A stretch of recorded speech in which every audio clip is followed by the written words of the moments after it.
It is said that history is written by the victors, but in the wizarding world, history is often written by those who survive it.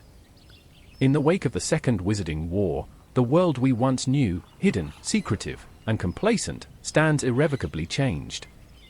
The Dark Lord's defeat did not erase the scars he left upon our society. If anything, it exposed them. Centuries-old prejudices, structures of power once thought immovable, and the very notions of what it means to be a witch or wizard are now subject to scrutiny.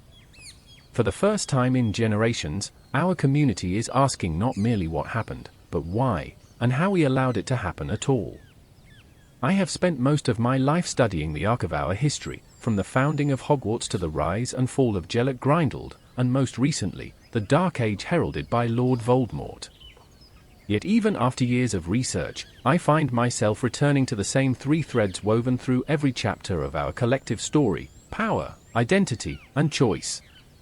These forces, subtle and immense, shape not only the course of magical events but the hearts and minds of those who live through them.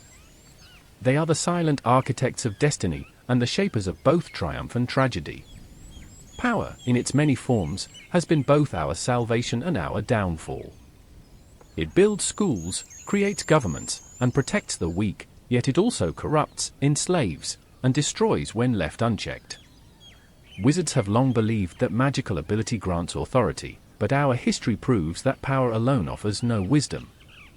From the authoritarian reign of Grindel to the manipulative rise of Tom Riddle, we have seen how ambition without conscience becomes tyranny. Identity, too, has defined our society, and divided it. For centuries, bloodlines have dictated worth, lineage has determined opportunity, and magical creatures have been treated as lesser beings.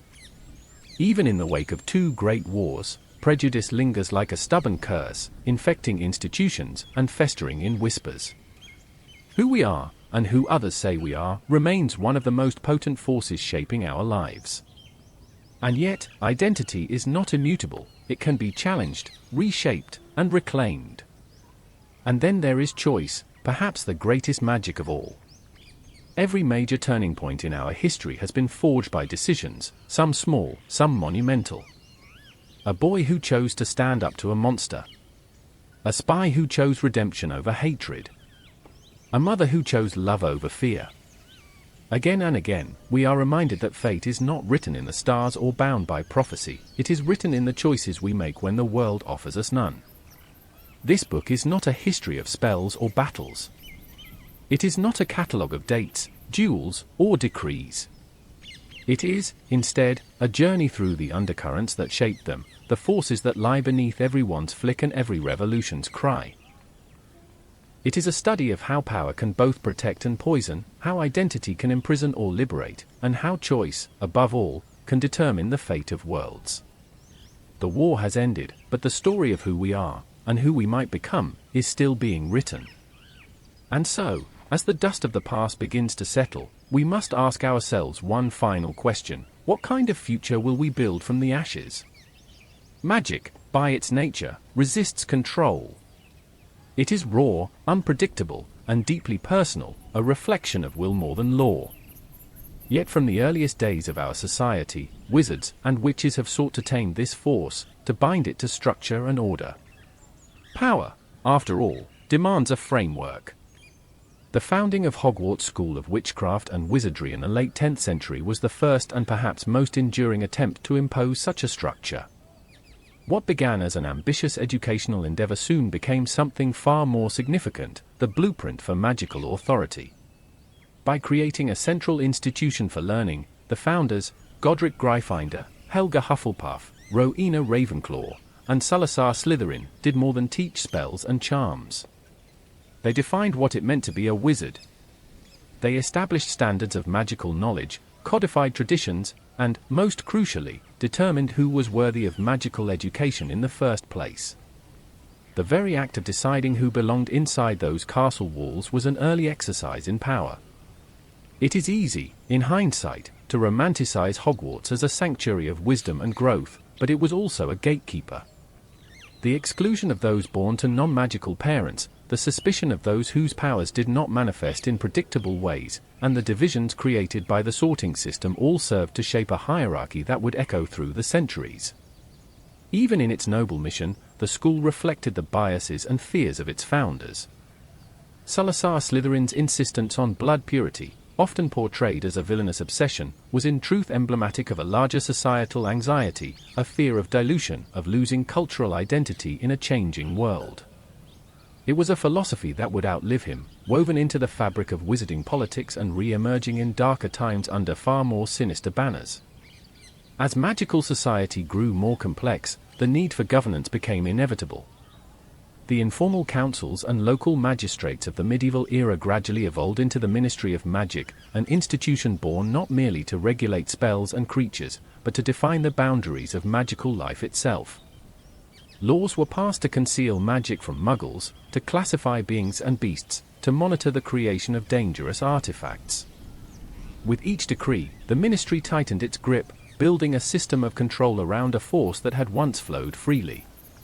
Power, once scattered across countless individual practitioners, was now concentrated in the hands of a few. And with that concentration came both stability and corruption.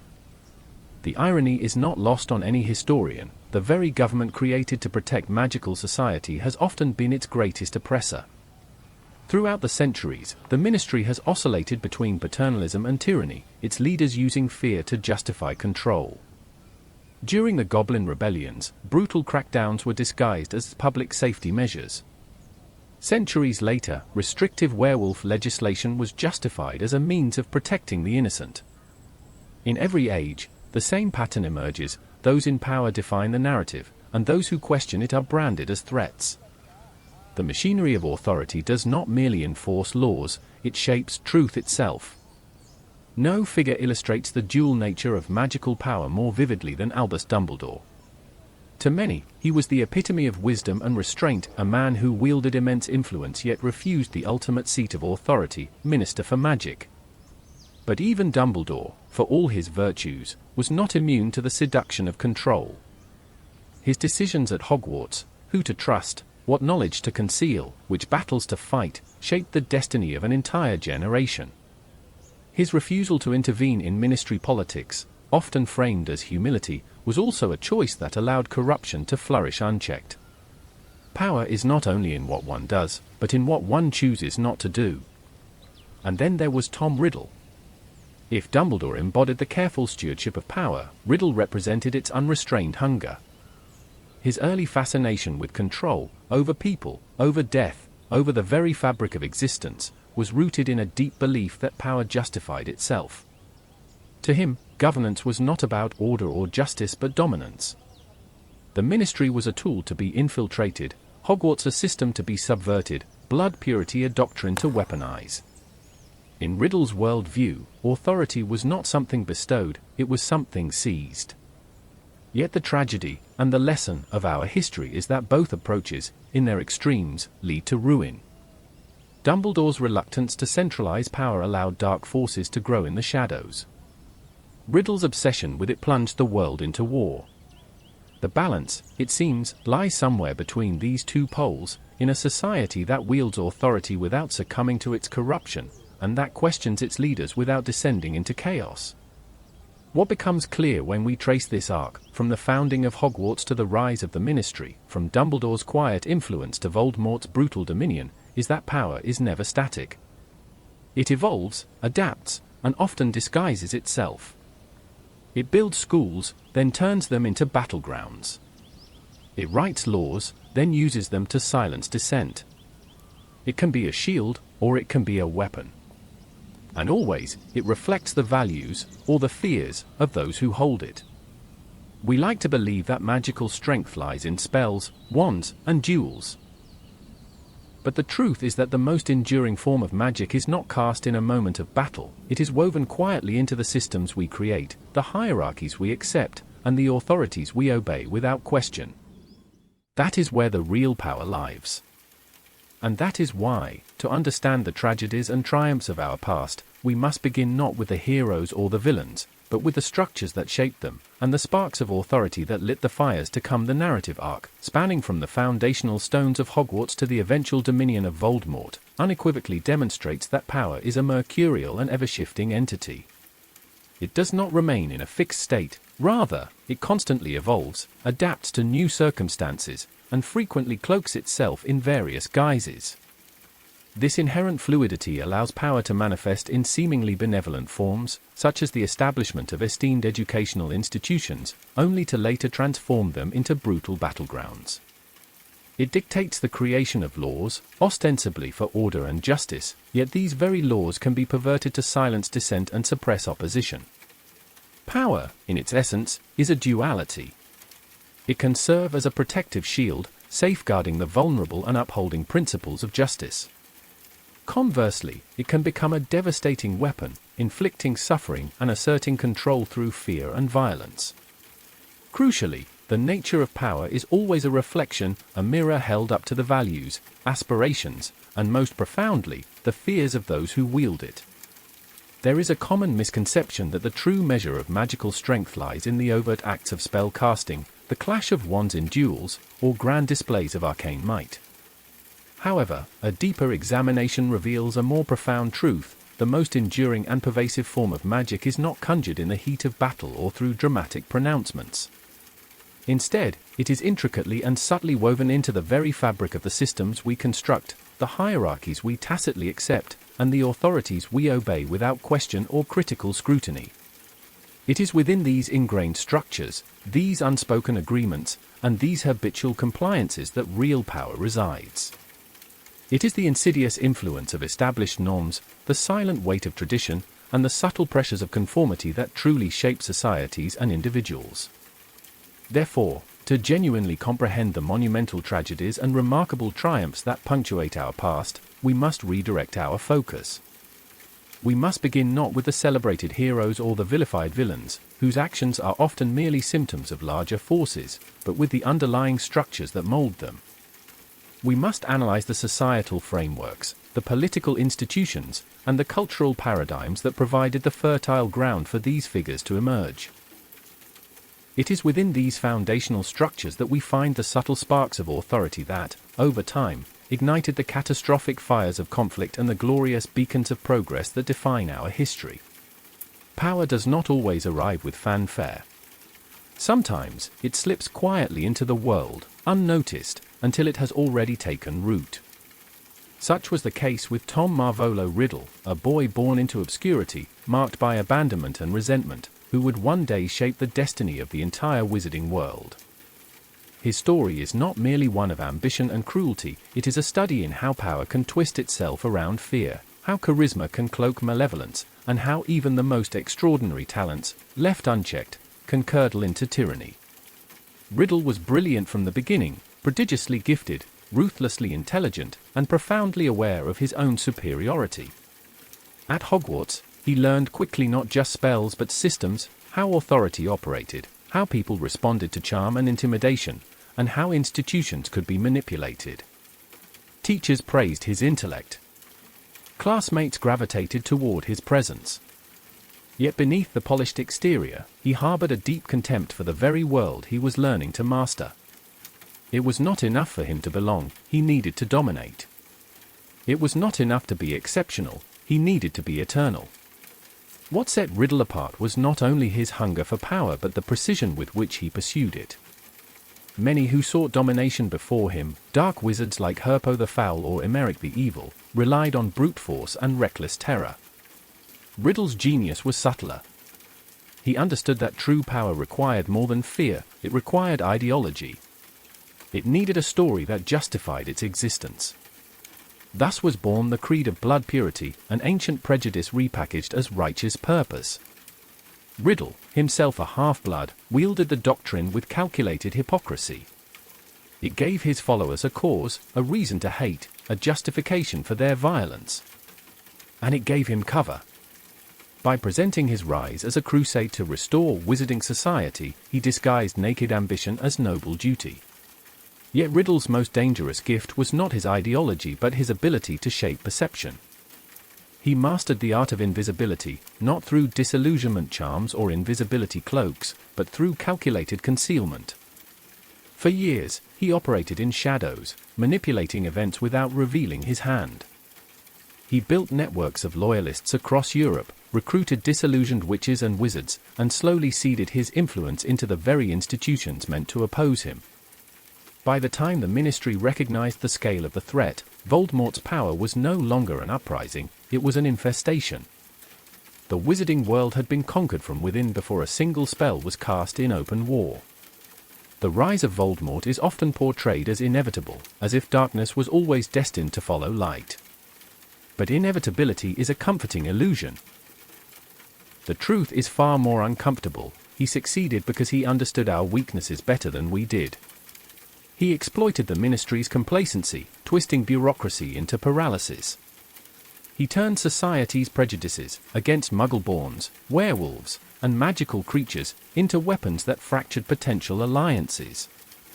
He even manipulated the press, allowing fear and misinformation to do his work for him. It is no coincidence that his first rise occurred during a period of social stagnation.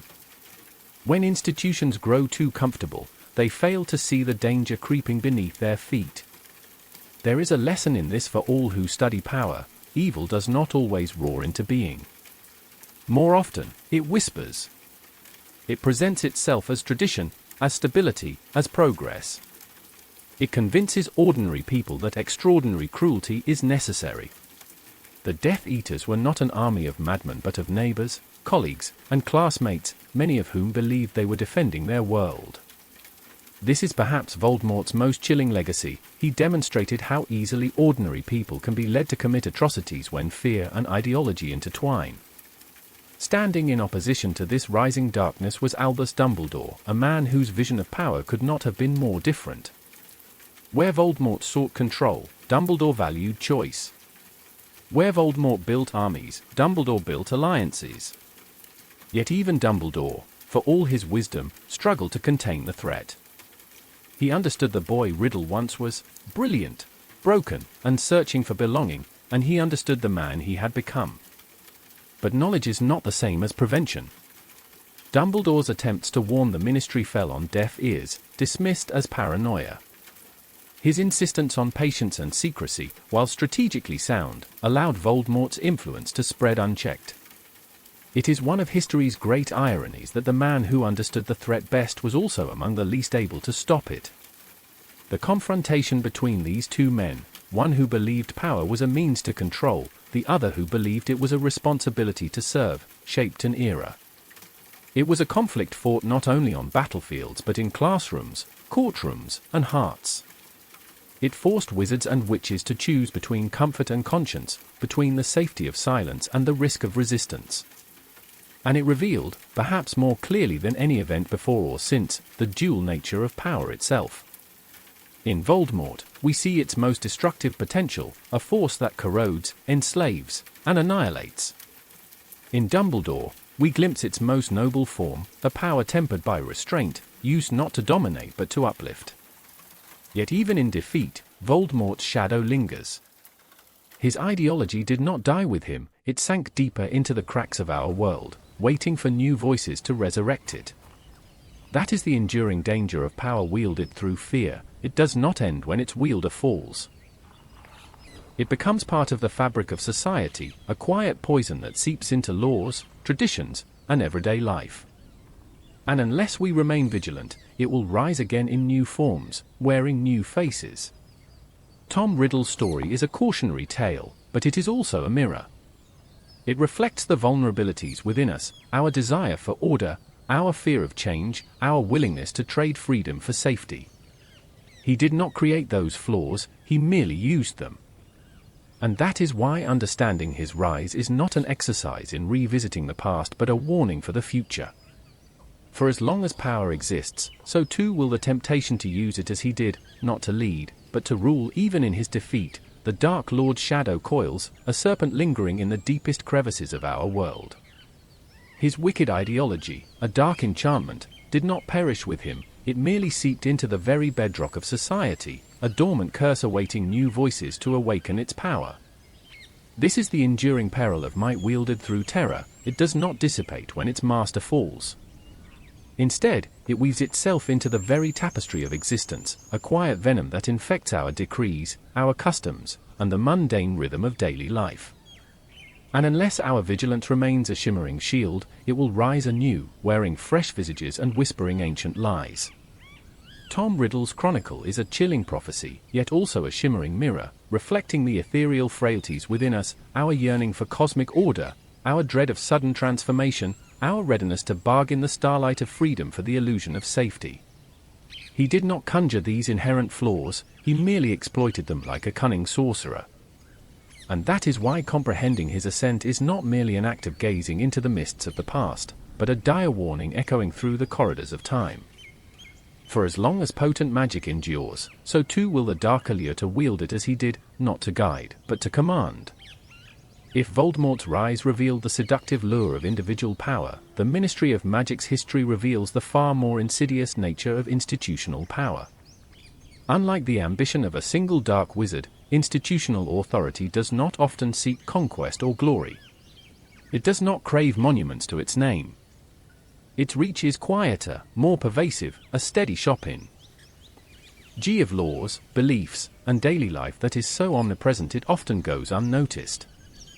It is the kind of power that rarely announces itself because it does not have to.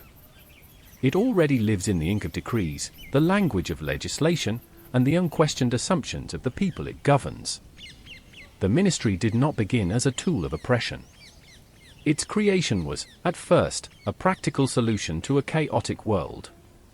In the centuries following the International Statute of Secrecy, magical society faced challenges unlike any before, concealing itself from a rapidly advancing Muggle world, regulating the dangerous potential of magical innovation, mediating disputes between magical beings, and managing the delicate balance between tradition and adaptation. The ministry's founders believed they were creating a guardian of order, a steward of magical society's future. And in many ways, they did. Laws protecting Muggles from magical exposure, regulations on dangerous artifacts, and policies to control beast and being populations all played a role in stabilizing a hidden civilization. But the same structures that brought order also centralized authority, and centralized authority, when left unchecked, has a tendency to forget whom it serves. Over time, the ministry grew not only in size but in ambition. Departments multiplied, regulations expanded, and its reach extended into every aspect of magical life. What began as a government evolved into something more, a gatekeeper of knowledge, a broker of truth, and an arbiter of morality. It was the ministry that decided which creatures were beings deserving of rights and which were beasts to be controlled. It was the ministry that dictated what magic could be practiced and what spells were too dangerous to exist. And it was the ministry that defined what counted as acceptable belief and behavior within the wizarding world. In doing so, it shaped society not just through policy but through perception. The most revealing moments in the ministry's history are not found in its triumphs but in its failures, and there have been many. During the Goblin Rebellions, it responded to calls for equality not with dialogue but with suppression, branding all dissent as criminal and using auras to crush uprisings rather than address their causes. Centuries later, similar patterns would emerge with the lycanthropy laws, which effectively institutionalized discrimination against werewolves under the guise of public safety. Even the so-called protective measures of the werewolf capture unit were less about protection than containment, a policy that reduced a class of citizens to something less than human. These patterns repeated themselves most starkly during Voldemort's rise. The ministry's response to his growing influence was not swift action but calculated denial.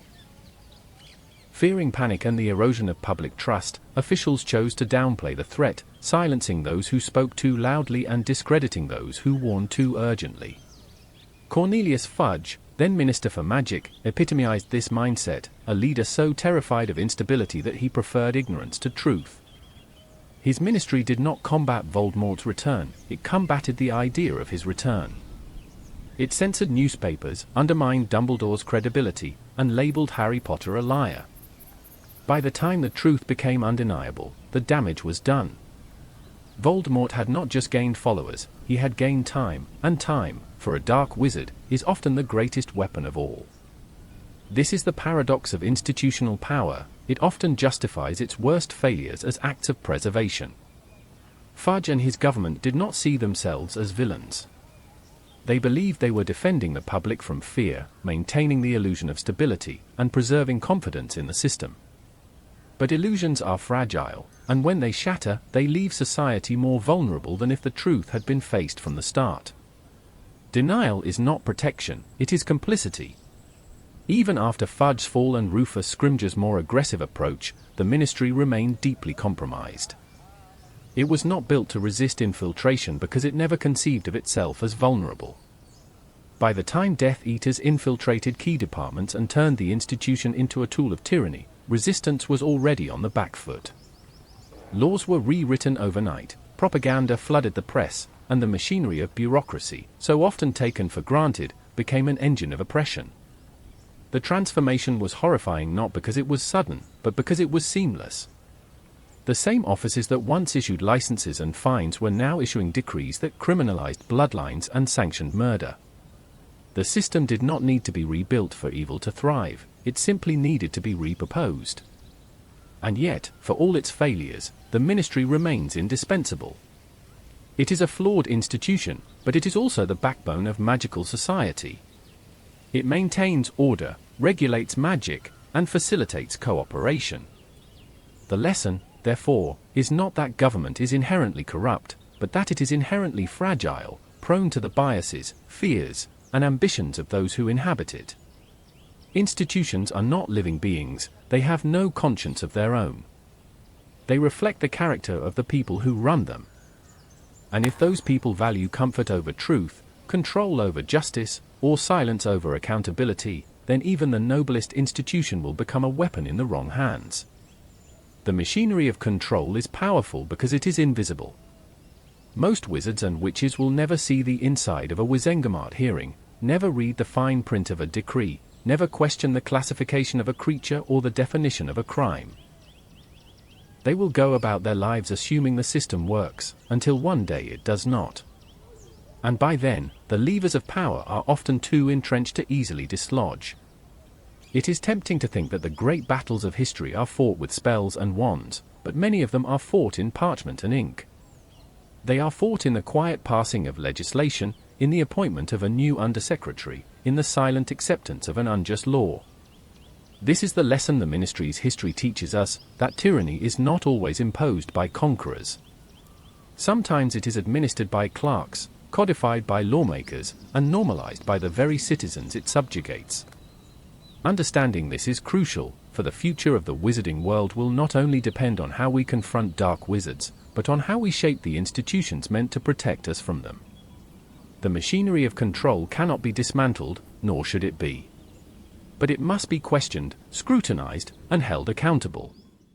Otherwise, we risk building our own cages and calling them safety.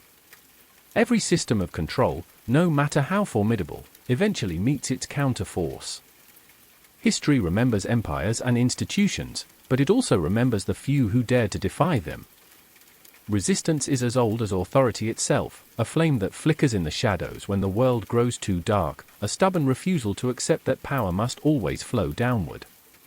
In the wizarding world, that flame has appeared time and time again, often dim at first, then rising into something unstoppable. It is in rebellion that we see the true measure of courage, and it is in resistance that we witness the deepest expressions of human will. The earliest acts of magical rebellion were not wars but refusals, goblins demanding rights as beings rather than beasts, house elves resisting servitude in quiet acts of disobedience, muggleborns insisting on their right to education and recognition. Most of these early struggles were crushed, dismissed, or erased from official records, yet they laid the foundation for a broader truth: authority is not absolute. Even the most powerful system relies on compliance, and compliance is always a choice. The first Goblin rebellions, though militarily unsuccessful, terrified the Ministry because they revealed this fragility. A government built on obedience cannot survive when obedience is withdrawn. Centuries later, during Voldemort's first rise, resistance again began not as an army but as a network, a constellation of witches and wizards who refused to remain silent. At the center of that constellation stood Albus Dumbledore, whose defiance of Voldemort's ideology and influence created one of the most consequential movements in magical history, the Order of the Phoenix. Unlike the Ministry's bureaucratic machinery, The order was not built on hierarchy or bureaucracy. It was built on trust, on sacrifice, and on the belief that even small acts of defiance mattered. Teachers, aurors, healers, and even ordinary citizens risked their lives to sabotage Death Eater operations, protect Muggleborns, and pass information through clandestine channels.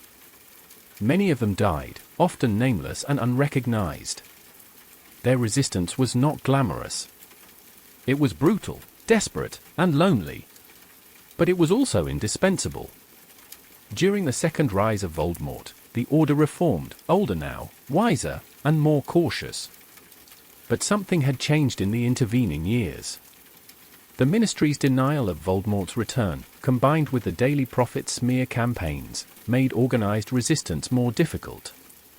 It was not enough to fight Death Eaters, one first had to fight disbelief. This created a vacuum, and in that vacuum, resistance evolved. It became younger, more radical, more decentralized. At Hogwarts, where the Ministry's influence was strongest, rebellion took an unexpected form, a student-led organization known as Dumbledore's Army. The significance of Dumbledore's Army cannot be overstated. It was not simply a group of students practicing defensive spells. It was a generation's declaration that they would not be silent, even when abandoned by those meant to protect them. Under Dolores Umbridge's authoritarian regime, Hogwarts had become a microcosm of a larger societal failure, an institution more concerned with appearances than truth, more invested in control than education. Yet in the room of requirement, hidden behind enchanted walls, a resistance was born. Students taught one another to fight, to think critically, to resist propaganda. They learned that power is not only in authority but in unity, and that even the powerless can become dangerous when they refuse to submit. The rebellion was not without cost. Members of the DA faced punishments, expulsions, and constant surveillance. Some were tortured. Some died. But their actions, small, scattered, and seemingly insignificant, laid the groundwork for a much larger resistance effort during the final war. By the time Voldemort seized control of the Ministry, resistance had become a network that stretched from the corridors of Hogwarts to the farthest corners of Britain. The Order worked in the shadows, the DA fought in the halls of the school, and ordinary witches and wizards, many of them untrained and terrified, sheltered fugitives, forged documents, and smuggled supplies. Resistance became not just an organization but a culture. What unites all these acts of defiance, from goblin uprisings to student rebellions, is the moral clarity that underpins them. Resistance is rarely born out of a desire for glory, it is born out of necessity. It emerges when the laws no longer serve justice, when the truth is buried beneath lies, when silence becomes complicity. It demands sacrifice, because to stand against power is to invite its wrath. It demands courage, because the path of resistance is almost always one of suffering. And it demands conviction, because the line between rebellion and chaos is razor thin. Those who resist must believe not only in what they are fighting against but in what they are fighting for. Yet resistance, like power, is a double-edged wand. History is filled with rebellions that, once victorious, became the very tyrannies they sought to overthrow. The line between liberation and domination is perilously easy to cross. That is why the most successful resistances are those that remember their purpose even after victory, those that understand that the goal is not simply to tear down power but to reshape it. The Order of the Phoenix disbanded after the war not because its work was done but because its mission had been fulfilled. Its members did not seek authority for themselves, they sought a world in which authority could be questioned without fear. There is a lesson in this for every generation. Oppression is not inevitable, but neither is resistance. It must be chosen, cultivated, and sustained, often in the face of overwhelming odds. And once chosen, it demands vigilance even in victory. The machinery of control never disappears entirely, it merely changes form. To resist once is an act of courage. To continue resisting, even after the enemy has fallen, is an act of wisdom. The history of rebellion in the wizarding world is not a story of triumph over evil. It is a story of people, ordinary and extraordinary alike, who refuse to surrender their agency. It is the story of a few who believed that even in the darkest times, choice remained possible. And it is a reminder that power is never absolute. It exists only so long as we allow it, and the moment we choose to say no, its grip begins to break. If power builds the walls of society, then identity determines who is allowed inside them. It is not enough, in the wizarding world, to possess magic. Who you are, who your parents were, where you were born, what blood runs through your veins, has always mattered as much as, and sometimes more than, what you can do. Prejudice, that most ancient and persistent of human failings, is as deeply woven into magical society as spells and charms themselves. It has shaped our laws, our traditions, our language, even our history books. And though we like to imagine that the defeat of Voldemort marked the end of such bigotry, the truth is far less comforting. Prejudice does not disappear with the fall of a tyrant. It lingers, quiet and stubborn, in the spaces power leaves behind. The ideology of blood purity, the belief that those of magical lineage are inherently superior to those without, predates Voldemort by centuries. It is as old as Hogwarts itself, a relic of Salazar Slytherin's fear that magical bloodlines would one day be polluted by Muggle influence. This notion, absurd and baseless though it is, has proven remarkably resilient. It persists because it offers those who embrace it something powerful: identity as justification. To believe oneself superior by birth is to be absolved of the need to earn superiority through action. And so generation after generation, pure-blood families clung to this belief, passing it down as tradition, embedding it into their family crests and mottos, codifying it into unspoken social codes. Even families who publicly disavowed such beliefs often benefited from them, navigating a society tilted quietly in their favor. The victims of this ideology have always been many and varied. Muggle-born witches and wizards, children born to non-magical parents, have borne the brunt of it, treated as interlopers in a world they did not even know existed until it claimed them. Hermione Granger's story, so often cited as a triumph of talent over prejudice, is also a stark illustration of how deeply that prejudice runs. No matter how brilliant, how accomplished, how indispensable she became, there were always whispers, always slurs like mudblood meant to remind her she did not truly belong. And if a witch as capable as Hermione was not immune, what hope did those with fewer advantages have? But blood prejudice is only one face of a deeper, older problem, the problem of othering. Magical society has long divided itself not just along bloodlines but along species, condition, and origin. Werewolves, despite being human for the vast majority of their lives, are treated as pariahs. Lycanthropy, though a curse contracted through violence, is regarded as a stain of character rather than misfortune. Remus Lupin, one of the most accomplished defense against the dark arts professors Hogwarts ever had, was hounded from his position when his condition became known. It did not matter that he had risked his life to fight Voldemort, that he had dedicated himself to the protection of others. To many, he was not a man but a monster. House elves, too, embody this paradox of magical morality. For centuries, their servitude has been accepted as natural, even virtuous, a symbiotic relationship in the language of those who prefer not to examine its cruelty too closely. Even the most enlightened witches and wizards often fail to question the ethics of a system in which sentient beings are bound by magic to lifelong servitude, conditioned to view their own freedom as a crime. It is telling that Hermione's campaign for house elf rights was met not with outrage, but with ridicule, not because the cause was unjust, but because it threatened the foundation of a comfort too many were unwilling to relinquish. And then there are the giants, the goblins, the centaurs, each pushed to the margins of magical society, each forced into roles defined not by their abilities or choices but by the prejudices of wizards. Hagrid's existence, half human and half giant, was a scandal to those who could not reconcile his kindness with their hatred of his heritage. Goblins, despite their intellectual sophistication and economic influence, remain legally restricted from wand ownership, a law rooted less in safety than in centuries-old distrust.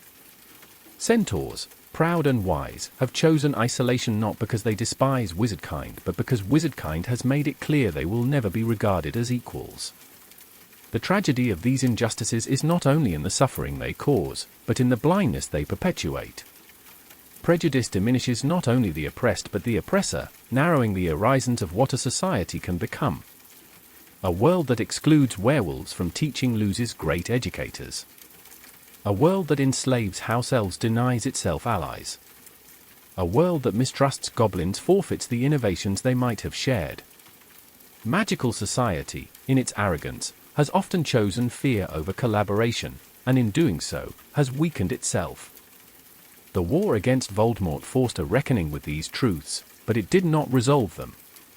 His ideology was not created in a vacuum, it was the extreme manifestation of beliefs already embedded in the culture. When he was defeated, those beliefs did not vanish, they merely retreated into subtler forms. Blood prejudice no longer shouts its name in public, but it still whispers in drawing rooms and hiring decisions. Werewolves are not hunted as they once were, but they are still denied employment and housing.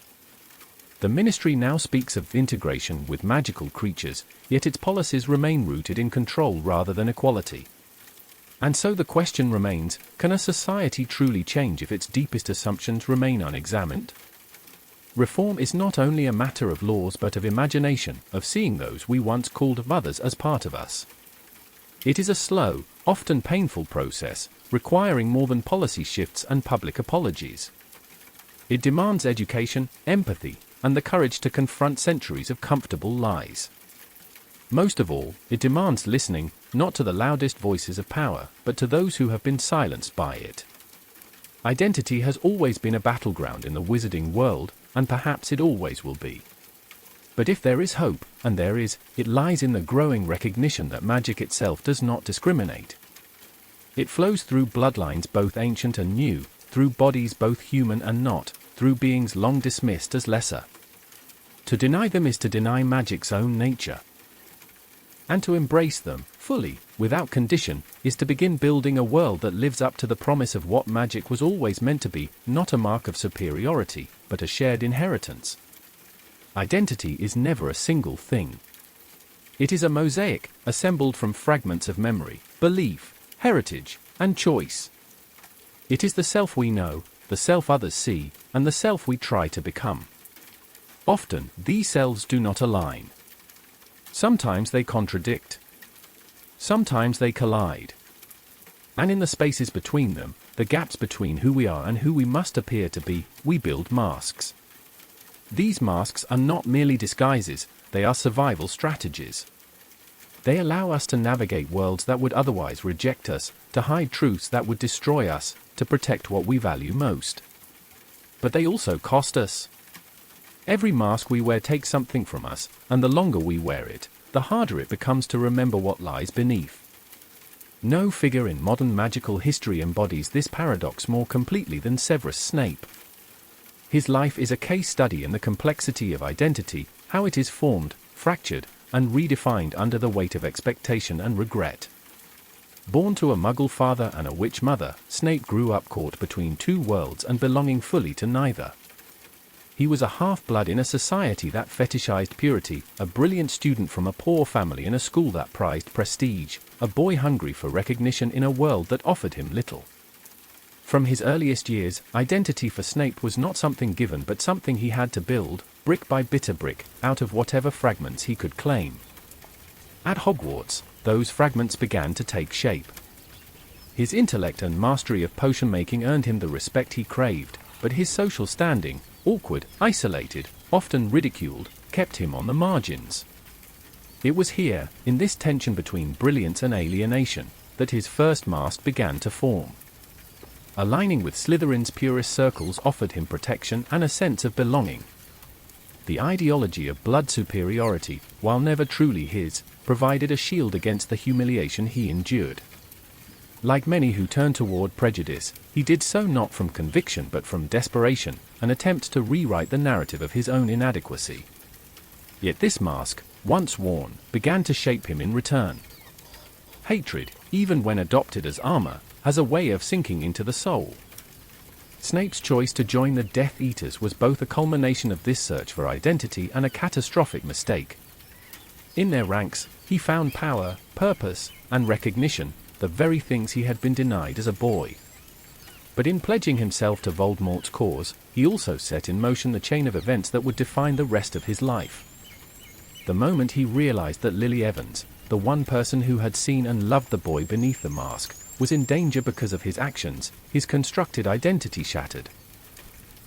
The Death Eater, the pureblood loyalist, the servant of the Dark Lord, all of it crumbled under the weight of a single truth: he had become the thing he despised. And from that moment forward, Snape's life became an act of atonement. His decision to betray Voldemort and serve as a double agent for Dumbledore was not just a strategic maneuver, it was an existential transformation. He would spend the rest of his life navigating a perilous duality: Death Eater and spy, villain and protector, hated teacher and secret savior. Few knew the truth of his work. Fewer still would ever understand it. His reputation suffered, his name was reviled, his motives doubted. But Snape did not seek redemption in the eyes of others. His redemption was internal, a relentless, painful attempt to make right what he had done wrong. In a world obsessed with bloodlines and titles, Snape redefined himself not by heritage or reputation, but by the choices he made when no one was watching. And yet, Snape's story is not only one of personal transformation. It is also a commentary on how society perceives identity, how it reduces people to single narratives and refuses to see the contradictions that make them whole. To the students of Hogwarts, Snape was a cruel and vindictive professor. To the Order, he was a questionable ally. To Voldemort, he was a loyal servant. To Harry Potter, for most of his life, he was a bitter enemy. Each version was true, and yet none captured the entirety of the man. Only in death did the truth of his life become known, a truth far more complicated, tragic, and noble than anyone had imagined. By then, of course, it was too late. The world had already decided who Severus Snape was. The tragedy of Snape's life, and the reason his story resonates so deeply, is that it reveals a fundamental truth about identity: it is always more than it appears. The roles we play are often born of necessity, and the selves we present to the world are often compromises. Snape was not a hero in the traditional sense, nor was he a villain. He was a man shaped by trauma, driven by regret, and defined by a choice to do good even when the world believed him evil. In the end, it was not his blood, his allegiance, or even his reputation that defined him, it was his relentless, painful effort to be something better than his past. Snape's story is not unique. Many in the wizarding world have lived double lives, their public identities at odds with their private truths. Sirius Black, branded a murderer, spent years imprisoned for crimes he did not commit. Regulus Black, remembered as a loyal Death Eater, died defying the Dark Lord he once served. Even Albus Dumbledore, the embodiment of wisdom and virtue, concealed his youthful flirtation with dangerous ideas, a chapter of his life that haunted him until the end. Identity, as these lives remind us, is rarely static. It is fluid, evolving, often contradictory. And it is defined less by how others see us than by what we choose to become. Masks can hide, but they can also protect. They can deceive, but they can also transform. And sometimes, when the moment is right, they can be removed, not to reveal a fixed, immutable self, but to reveal a person still in the process of becoming. Snape's life teaches us that redemption is not about erasing who we were. It is about refusing to be trapped by it. It is about choosing, again and again, to move closer to who we wish to be, even if no one ever knows. When the smoke of war finally clears, what remains is not simply the ruins of buildings or the scars of battle, it is the question of who we are now. The end of Voldemort's reign did not erase centuries of prejudice, nor did it magically dissolve the hierarchies that had governed wizarding society for so long. What it did was create space for reflection, for rebuilding, for reimagining what identity could mean. The world that emerged from the Second Wizarding War was one still burdened by its past, but also one no longer beholden to it. In that space, a new generation began to take shape, one less interested in preserving old divisions and more determined to redefine what it meant to belong. For centuries, magical society clung to blood as the primary marker of identity. Pure-blood families guarded their lineages with obsessive pride, Muggleborns fought for legitimacy, and half-bloods were treated as inconvenient contradictions. But the war had shown how hollow those distinctions truly were. It was a half-blood, Harry Potter, who stood against a pureblood supremacist. It was a Muggleborn, Hermione Granger, whose intellect and bravery saved countless lives. It was a house elf, a half-giant, and a centaur who fought shoulder to shoulder with wizards and witches. The rigid categories that once seemed immutable began to look, in the light of sacrifice, like relics of a darker time. Change, of course, did not come overnight. Prejudice has deep roots, and many of those who had built their identities on superiority were reluctant to let go. But among the young, those who had grown up during the war or just after, a different attitude began to emerge. They had seen firsthand the cost of division. They had watched friends and families torn apart by ideology, witnessed injustice justified by tradition. To them, blood status was not a measure of worth but an absurdity, a relic that had no place in the world they hoped to inherit. At Hogwarts, once a crucible of rivalry and stratification, friendships increasingly crossed house and heritage lines. Students who might once have been divided by surname or lineage found common cause in shared experience and shared purpose. This generational shift was not limited to bloodlines. It extended to every corner of magical society, challenging assumptions that had gone unquestioned for centuries. Werewolves, once feared and ostracized, began to find allies among younger witches and wizards who saw their condition as an illness, not a moral failing. Goblins and centaurs, long excluded from political discourse, were invited, sometimes reluctantly, often symbolically, into conversations about governance and rights. Even house elf servitude, once dismissed as tradition, became a subject of uncomfortable but necessary debate. These changes were uneven, sometimes superficial, and often met with fierce resistance. But they were happening, and that alone was revolutionary. One of the most striking developments in this new era was the emergence of hybrid identities, individuals, and communities that refused to be defined by a single category. Children of mixed magical and non-magical heritage began to embrace both sides of their lineage, no longer feeling the need to hide one half to validate the other. Students with werewolf parents, goblin ancestry, or centaur mentors no longer saw those ties as stains but as sources of pride. The very concept of normal wizarding identity, once so rigidly policed, became fluid, expansive, and deeply personal.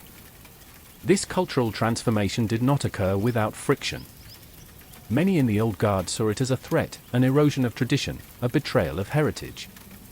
They warned that the dilution of magical society would weaken it, that the integration of non-human beings would destabilize centuries of order. But their protests sounded increasingly hollow to a generation that had grown tired of fear masquerading as wisdom. Tradition, they argued, was not worth preserving if it required exclusion to survive. Heritage was not something to be guarded like a fortress, it was something to be shared, questioned, and allowed to evolve. Institutions, too, began to change, albeit slowly. Hogwarts revised aspects of its curriculum to include the histories and contributions of magical beings once written out of textbooks. The Department for the Regulation and Control of Magical Creatures, long a symbol of bureaucratic prejudice, was restructured to include representatives of the very beings it had once oppressed. Even the Wizengamot, that most conservative of bodies, was forced to confront debates about equal representation and the rights of non-wizard citizens. Progress was uneven and incomplete, but for the first time, it felt possible. Yet perhaps the most profound transformation was not institutional but psychological. For generations, identity in the wizarding world had been something inherited, a matter of blood, family name, and birthright. Now, increasingly, it was something chosen. Young witches and wizards were defining themselves not by where they came from but by what they valued, what they believed, and what they were willing to stand for. They were building communities around ideas rather than ancestry, around purpose rather than privilege. It was a shift as subtle as it was radical, one that would shape the course of magical society for generations to come. None of this is to say that the struggle is over. Prejudice is resilient. It adapts. It retreats into subtler forms, cloaking itself in language that sounds reasonable, even progressive. But the tide has turned. The notion that identity must be rigid, hierarchical, and exclusive has been challenged, and once challenged, it can never again be taken for granted. The future of the wizarding world will be defined not by the purity of its bloodlines, but by the richness of its diversity. And perhaps that is the greatest victory of all. The war against Voldemort was, at its heart, a war over identity, over who belongs and who does not, who deserves power and who does not, who is human and who is not. The world that rose from its ashes is still grappling with those questions, but it is no longer content with the old answers. In their place, new ones are emerging, messy, complicated, unfinished, but profoundly hopeful. For the first time in centuries, identity is not a prison. It is a canvas. And the future of the wizarding world will be painted by those brave enough to imagine themselves beyond the lines history once drew for them. If power shapes the world and identity defines who lives within it, then choice determines the course of everything that follows. And yet, choice has always existed in uneasy tension with its supposed opposite, destiny. Wizards have long been fascinated, and terrified, by the notion that the future can be known, that fate is not merely written but inevitable. Prophecies, omens, divination, these are the tools through which many have tried to grasp the unknowable. But for all their mystery and allure, they raise an uncomfortable question: if the future is foretold, what room remains for choice? No event in recent wizarding history illustrates this tension more vividly than the prophecy that bound Harry Potter and Lord Voldemort together. Delivered by Sybil Trelawney in a haze of true sight, it foretold that neither can live while the other survives, that one must kill the other. It is a sentence that has been quoted, debated, and mythologized endlessly. But what is most often overlooked is the detail that gave the prophecy its power. It did not name a single child. It described conditions, born as the seventh month dies, that could have applied to more than one. In the end, it was not fate but Voldemort's choice that marked Harry as his equal. It was Voldemort who decided that this child, not another, would be his downfall. And in doing so, he fulfilled the prophecy that might otherwise have remained dormant. This paradox lies at the heart of all prophecies. They are not scripts but possibilities, shadows of futures that might be. They do not strip us of agency, rather, they challenge us with it. A prophecy gains power not from its words but from the choices people make in response to those words. Voldemort, in trying to escape his foretold destruction, set in motion the very events that led to it. Dumbledore, in choosing to trust in Harry's capacity for love and sacrifice, helped bring the prophecy to pass. And Harry himself, far from being a puppet of fate, defined the terms of that final confrontation through his decisions to forgive, to resist hatred, and ultimately to lay down his life. This interplay between destiny and free will is not unique to the story of the boy who lived. It runs through every major turning point in wizarding history. Gellert Grindel believed himself destined to reshape the magical world for the greater good. His belief gave him purpose, but it also blinded him to the morality of his choices. Albus Dumbledore, who once shared that vision, came to understand how dangerous it is to mistake inevitability for justification. He spent the rest of his life trying to atone, not for his destiny, but for the decisions he made in pursuit of it. In both men, we see the same truth: destiny may inspire, but it is choice that defines. Even the practice of divination itself, so often dismissed as imprecise or absurd, is revealing in this regard. Most prophecies are vague, incomplete, or metaphorical, not because the future is unclear, but because the future is unfixed. It bends and reshapes itself with every action taken, every word spoken, every decision made. True seers do not predict a single future, they glimpse fragments of many. And for those who hear their words, the question is never whether the prophecy will come true, but how they will choose to respond to it. It is tempting, of course, to surrender to the idea of destiny. To believe that one's life is written in the stars is to be absolved of responsibility for its outcome. It is a comforting illusion, one that has been exploited by tyrants and leaders alike. Voldemort told his followers they were part of a grand, inevitable cleansing of the wizarding world. Grindelwald convinced his adherents that they were destined to rule over Muggles. Even the Ministry, in its more paternalistic moments, has claimed that its authority is a natural order of things. All of these narratives serve the same purpose: they transform choice into fate and, in doing so, strip individuals of agency. They replace moral decision-making with blind obedience. But choice is never truly erased, only obscured. Even under the weight of prophecy, even under the heel of tyranny, choice endures. Lily Potter chose to sacrifice herself for her son, and in doing so, changed the nature of the magic that protected him. Narcissa Malfoy chose to lie to Voldemort to save her family, and in doing so, helped bring about his downfall. Severus Snape chose to betray the master he once served, reshaping the course of the war. None of these acts were foretold. None were inevitable. Each was a moment of agency, a point where individuals, faced with impossible circumstances, made decisions that altered the fate of the world. Perhaps that is why prophecy holds such enduring power over the wizarding imagination. It does not rob us of choice, it reveals its magnitude. It shows us that our actions matter, not because they are predetermined, but because they are not. It challenges us to confront the uncomfortable truth that the future is not something that happens to us. It is something we create, moment by moment, choice by choice. In the end, the prophecy that bound Harry and Voldemort together was not about who would live or die. It was about the nature of the choices that would define them. Voldemort, driven by fear and hunger for control, chose to cling to life at any cost, and in doing so, ensured his destruction. Harry, guided by love and a willingness to sacrifice, chose to walk willingly toward death, and in doing so, ensured victory.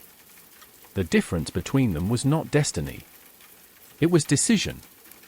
And so we arrive at the paradox that lies at the heart of magic, history, and humanity itself: the future is both written and unwritten. It is shaped by forces beyond our control, yet it bends beneath the weight of our will. We cannot choose the circumstances of our birth, the prophecies spoken over us, or the storms that come our way. But we can choose how we meet them. And in that choice, fragile, terrifying, profoundly human, lies the most powerful magic of all. History is rarely shaped by sweeping movements or grand designs. More often, it turns on the fulcrum of individual decisions, choices made in silence, in secrecy, in moments so small they are barely noticed at the time. Yet those choices ripple outward, reshaping lives, altering destinies, and sometimes defining the fate of entire worlds. They remind us that history is not inevitable, it is the sum of human will. And if we wish to understand the world we inhabit today, we must trace its contours not only through events but through the choices that forged them.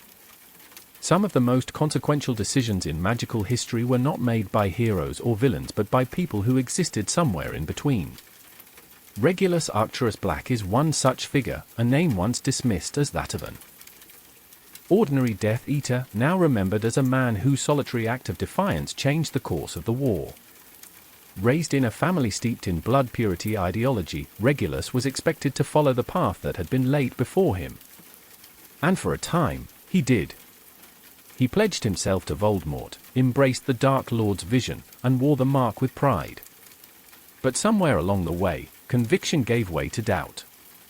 Perhaps it was the cruelty he witnessed, perhaps the realization that Voldemort saw even his most loyal followers as expendable. Whatever the reason, Regulus made a choice, not a loud or public one, but a quiet, deeply personal decision to betray the master he had once served. He sought out one of Voldemort's Horcruxes, stole it from its hiding place, and left behind a note not of vengeance but of conscience. He died for that choice, but its consequences rippled forward, helping ensure Voldemort's eventual downfall.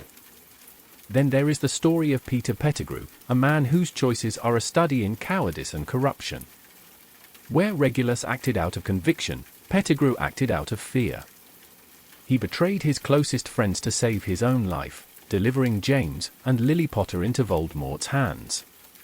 It was an act of treachery that left scars across generations. Harry Potter's childhood was shaped by that betrayal. Sirius Black spent over a decade imprisoned for a crime he did not commit. The Order of the Phoenix suffered an early, devastating blow. Pettigrew's choice was small in the moment, a single act of self-preservation, but its repercussions were vast. And yet, even in him, we see the complexity of choice. At the end of his life, faced with Harry's mercy, Pettigrew hesitated. For a fleeting moment, a spark of conscience stirred. And it was that hesitation, not vengeance or justice, that sealed his fate. It is a sobering reminder that even the smallest decisions, even those born of weakness, can carry immense weight. No discussion of the consequences of choice would be complete without Severus Snape. His life, as explored before, was defined by a single, devastating decision to deliver part of Trelawney's prophecy to Voldemort.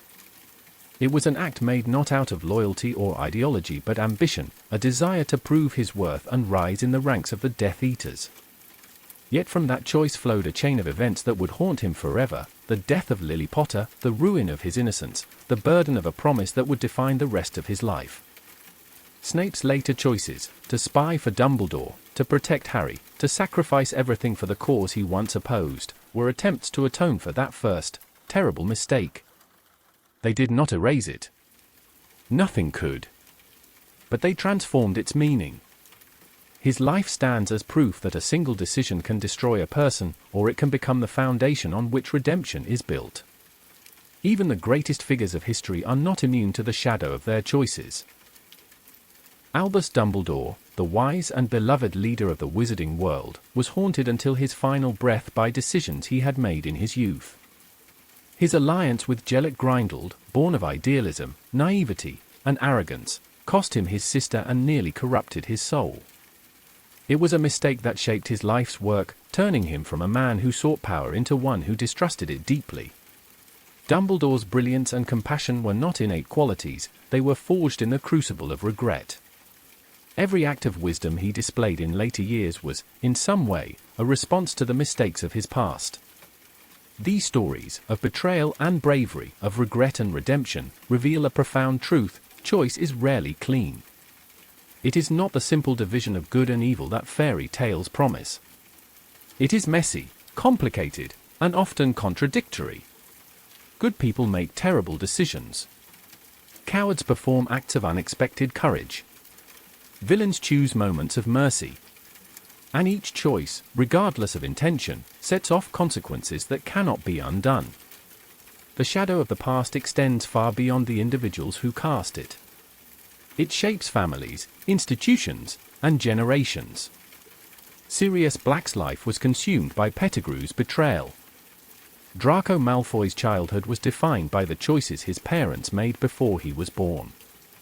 The Ministry's failures during Voldemort's rise were rooted in decisions made decades earlier, decisions to prioritize stability over truth, authority over justice. History is a tapestry woven from such moments. And understanding it requires us to look not just at what happened, but why, to trace the thread of choice back to the human impulses that created it. Perhaps the most important lesson in all of this is that choice is not a single moment but an ongoing responsibility. Redemption is not achieved through one noble act, just as evil is not defined by one betrayal. Each day offers opportunities to choose differently, to confront the consequences of past decisions, to shape the present, to build a better future. That is the essence of free will. It is not about undoing what has been done, it is about refusing to be imprisoned by it. The shadows of the past will always linger. They cannot be erased. But they can be understood, and in that understanding, we find power, the power to learn, to grow, to choose differently when our moment comes. History is not a burden we carry. It is a mirror we hold up to ourselves. And what we see reflected there is not inevitability, but possibility. A choice is an ongoing responsibility, not a singular event. Redemption is not achieved through one noble act, just as evil is not defined by one betrayal. Each day presents opportunities to make different choices, to confront the repercussions of past decisions, and to shape a better future. This is the essence of free will, not undoing the past, but refusing to be confined by it. The shadows of the past will always remain and cannot be erased. However, through understanding them, we gain the power to learn, grow, and choose differently when faced with crucial moments. History is not a burden, it is a mirror reflecting not inevitability, but possibility. To understand the history of the wizarding world is to understand the invisible architecture that underlies it, the foundations upon which its institutions are built, the scaffolding that supports its societies, and the forces that shape its people. Spells, wands, and jewels are the visible expressions of magic, but they are not its essence. The true magic, the one that moves civilizations, topples regimes, and shapes destinies, lies in the interplay of three forces: power, identity, and choice. These are not just ideas, they are the fundamental forces that govern the magical world as surely as gravity governs the physical one. They are also, in their own way, deeply human. The first of these, power, is the most obvious and the most misunderstood. It is often reduced to the ability to dominate, to command armies, to bend wills, to control outcomes. Yet power is not only about force. It is also about influence, persuasion, and legitimacy. The Ministry of Magic wields power not because it is stronger than any individual witch or wizard, but because society accepts its authority. Dumbledore wielded power not merely because of his magical skill, but because people believed in his wisdom. Voldemort, too, understood this. His rise was not the result of superior spellcraft but of his ability to convince others that his cause was necessary, his hatred justified, his cruelty inevitable. Power, then, is not a possession. It is a relationship, a negotiation between the one who exerts it and the many who permit it. And like all relationships, it is fragile. Power without legitimacy breeds rebellion. Authority without justice invites resistance. This is why every attempt to centralize control, from the early ministry's classification of magical beings to Voldemort's totalitarian rule, has eventually been met with opposition. Resistance is not an aberration in history, it is its natural counterbalance. The Order of the Phoenix, Dumbledore's army, even the quiet acts of defiance by house elves and goblins, all are expressions of this truth. They are proof that power, no matter how entrenched, is never absolute. It exists only as long as it is believed in. And belief, as history repeatedly shows, can change. If power determines the structure of society, identity determines its substance, who is included within that structure and who is excluded from it. Few forces are as potent, or as dangerous, as the need to belong. It can bind communities together in solidarity and shared purpose, but it can also divide them with walls of prejudice and fear. The wizarding world has long been haunted by the question of who truly belongs. Are Muggleborns part of the magical community, or are they outsiders? Are werewolves human, or beasts? Are house elves sentient beings, or property? Each generation answers these questions differently, but the act of asking them never ceases. Identity is powerful precisely because it is both deeply personal and profoundly political. It shapes how individuals see themselves and how society sees them. It dictates opportunities, informs relationships, and determines who has a voice. And because it is so central to the human experience, it becomes a battleground, a place where ideologies clash and hierarchies are built. The doctrine of blood purity, for instance, is not merely a prejudice, it is a tool of control. By defining worth through lineage, it justifies inequality and entrenches power. The marginalization of magical creatures is not simply a matter of bias, it is a method of preserving human supremacy. In every era, identity has been weaponized to maintain the status quo. Yet identity is also a source of resistance. Those who are excluded often become the most powerful agents of change. Muggleborns like Hermione Granger, half-giants like Hagrid, and werewolves like Remus Lupin did not simply challenge prejudice, they redefined what it meant to be part of the magical world. Their very existence, their refusal to be erased, forced society to expand its definitions. Over time, these acts of redefinition accumulate, reshaping collective identity itself. What was once leather becomes thus. What was once deviant becomes normal. And in that transformation lies progress. If power builds the walls and identity determines who stands within them, then choice is the force that moves the walls themselves. Choice is the great equalizer, the one thing that even the most powerless individual retains. It is through choice that the oppressed resist, that the repentant seek redemption, that societies evolve. And yet, choice is also the most daunting of the three forces because it demands responsibility. It forces us to confront the uncomfortable truth that the world is not merely something that happens to us, it is something we participate in creating. The stories of figures like Snape, Regulus Black, and Narcissa Malfoy illustrate this duality. Each was shaped by circumstance, family, ideology, fear, but none was defined solely by it. Each, at a crucial moment, chose differently. Their choices did not erase their pasts, but they redefined their futures. Even the grand narratives of prophecy and destiny, so beloved in magical history, bend beneath the weight of choice. The future is not fixed, it is contingent. It depends not on the stars but on the decisions made beneath them. The interplay between these forces, power, identity, and choice, is what gives history its complexity. They are not isolated elements but deeply intertwined. Power shapes identity by determining whose voices are heard and whose are silenced. Identity shapes choice by influencing what people believe is possible or permissible. Choice, in turn, reshapes power and redefines identity. Together, they form a dynamic cycle that propels history forward. And yet, there is a tension at the heart of this cycle, a tension that defines not only magical society but the human condition itself. Power seeks stability, identity seeks recognition, choice seeks change. These aims are often incompatible. Stability resists change. Recognition threatens power.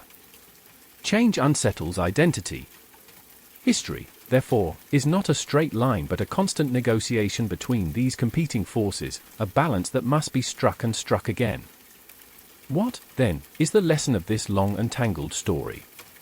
Perhaps it is that magic, the true magic, does not lie in spells or potions or ancient runes. It lies in the capacity of individuals and societies to evolve. It lies in our ability to question power, to redefine identity, to choose differently. It lies in the courage to imagine a future that is not bound by the past. The wizarding world, for all its triumphs and failures, is not unique in this regard. It mirrors our own, flawed, resilient, ever-changing.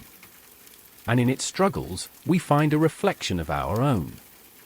We stand now at a point in that history where the lessons of power, identity, and choice are clearer than they have ever been. But clarity is not the same as resolution. These forces will continue to shape our world as long as it exists. The question is not whether they will change us, they always will, but how we will choose to wield them. Will we use power to control or to liberate? Will we define identity narrowly or expansively? Will we let choice paralyze us with fear or empower us with possibility? The answers to these questions will determine the next chapter of our story. There is no magic more difficult, or more powerful, than the decision to change. Spells can transfigure bodies, mend wounds, even bring the dead to the edge of life, but none of them can rewrite the past. The mistakes we make cannot be vanished with a wand flick or erased with a potion. They remain, etched into the fabric of our lives and the lives of those we've touched. And yet, history shows us again and again that it is precisely in this permanence that the possibility of redemption lies. Redemption is not the undoing of what has been done. It is the deliberate, often painful choice to confront it, and to become something better in spite of it. Few figures embody this truth more fully than Severus Snape. His life, already a study in masks and divided loyalties, was also an unrelenting pursuit of atonement. His betrayal of Lily Potter, and by extension, the betrayal of her family, haunted him more deeply than any punishment Voldemort could have inflicted. He could not bring her back. He could not erase the prophecy that had set tragedy in motion. But he could dedicate the rest of his life to making sure her son survived. It was not a grand or heroic redemption. It was a slow, grueling penance, lived day by day, often in isolation and hatred. He endured suspicion, loathing, and misunderstanding, and he never once demanded gratitude. His redemption was not about being seen as a hero. It was about becoming one in the only way he could, through service, sacrifice, and steadfast commitment to a cause larger than himself.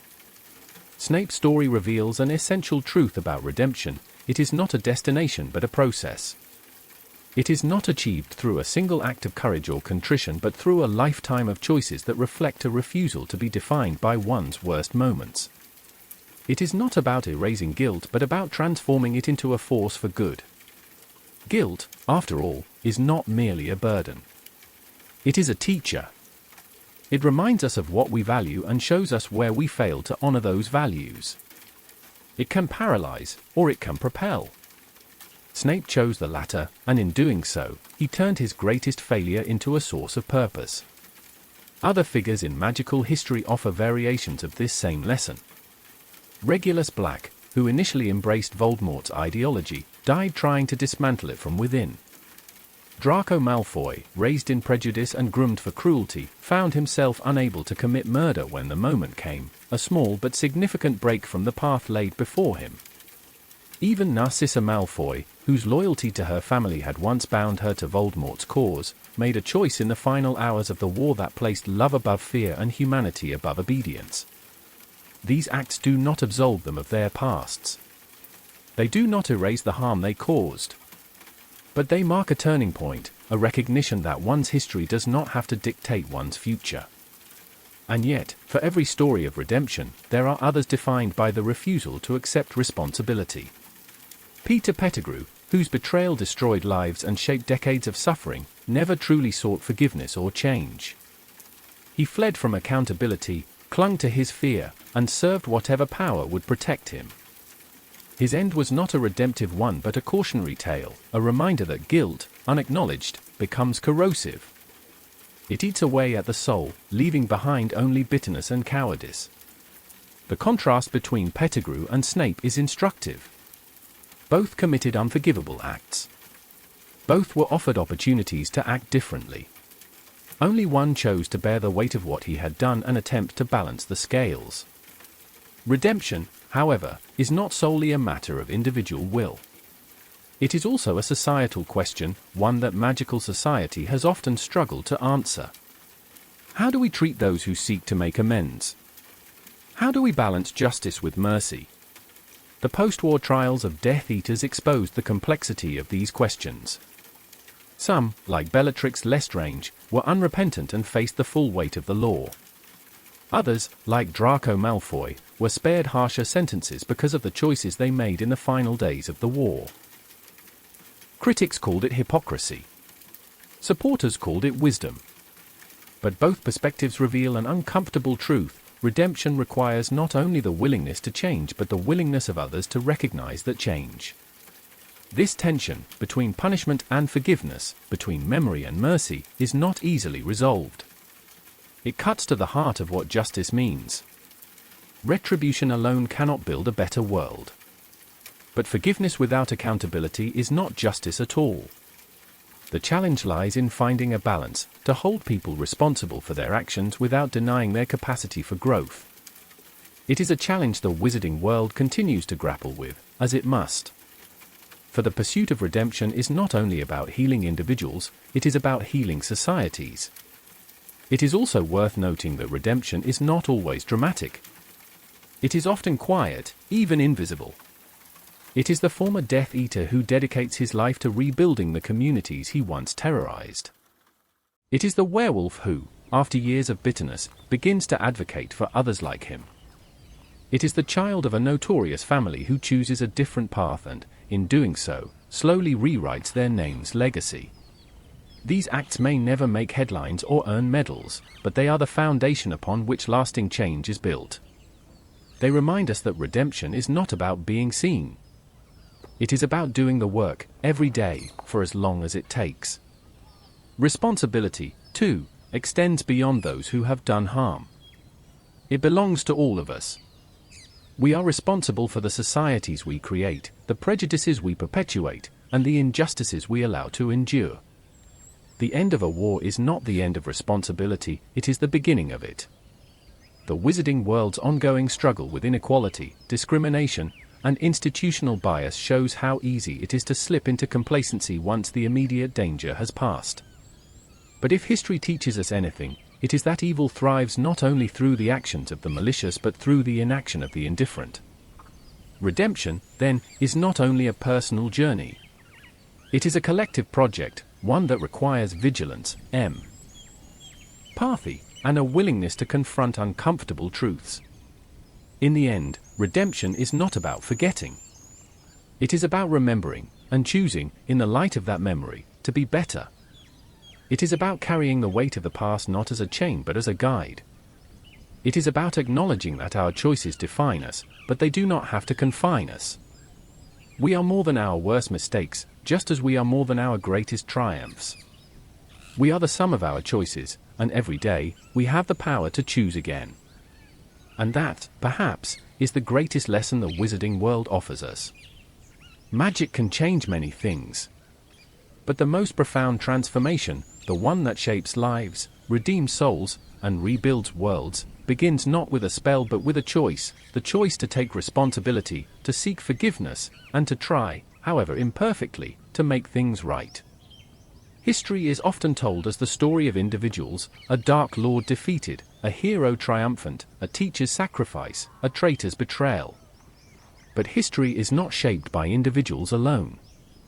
It is shaped by millions of decisions, quiet, collective, often invisible, that together chart the course of societies. The grand battles and legendary duels capture our imagination, but they are only the visible peaks of a much larger landscape. Beneath them lies the terrain of everyday choice, the laws passed and ignored, the prejudices challenged and reinforced, the values taught and forgotten. If individuals set history in motion, it is communities that decide where it goes. In the aftermath of great conflict, there is always a temptation to see victory as an ending. Voldemort was defeated. The Death Eaters were scattered.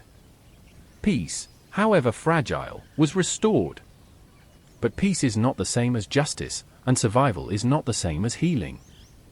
The real work begins after the final battle, when societies must decide what they will do with the scars they carry. Will they confront them honestly, or will they bury them under the comfort of forgetting?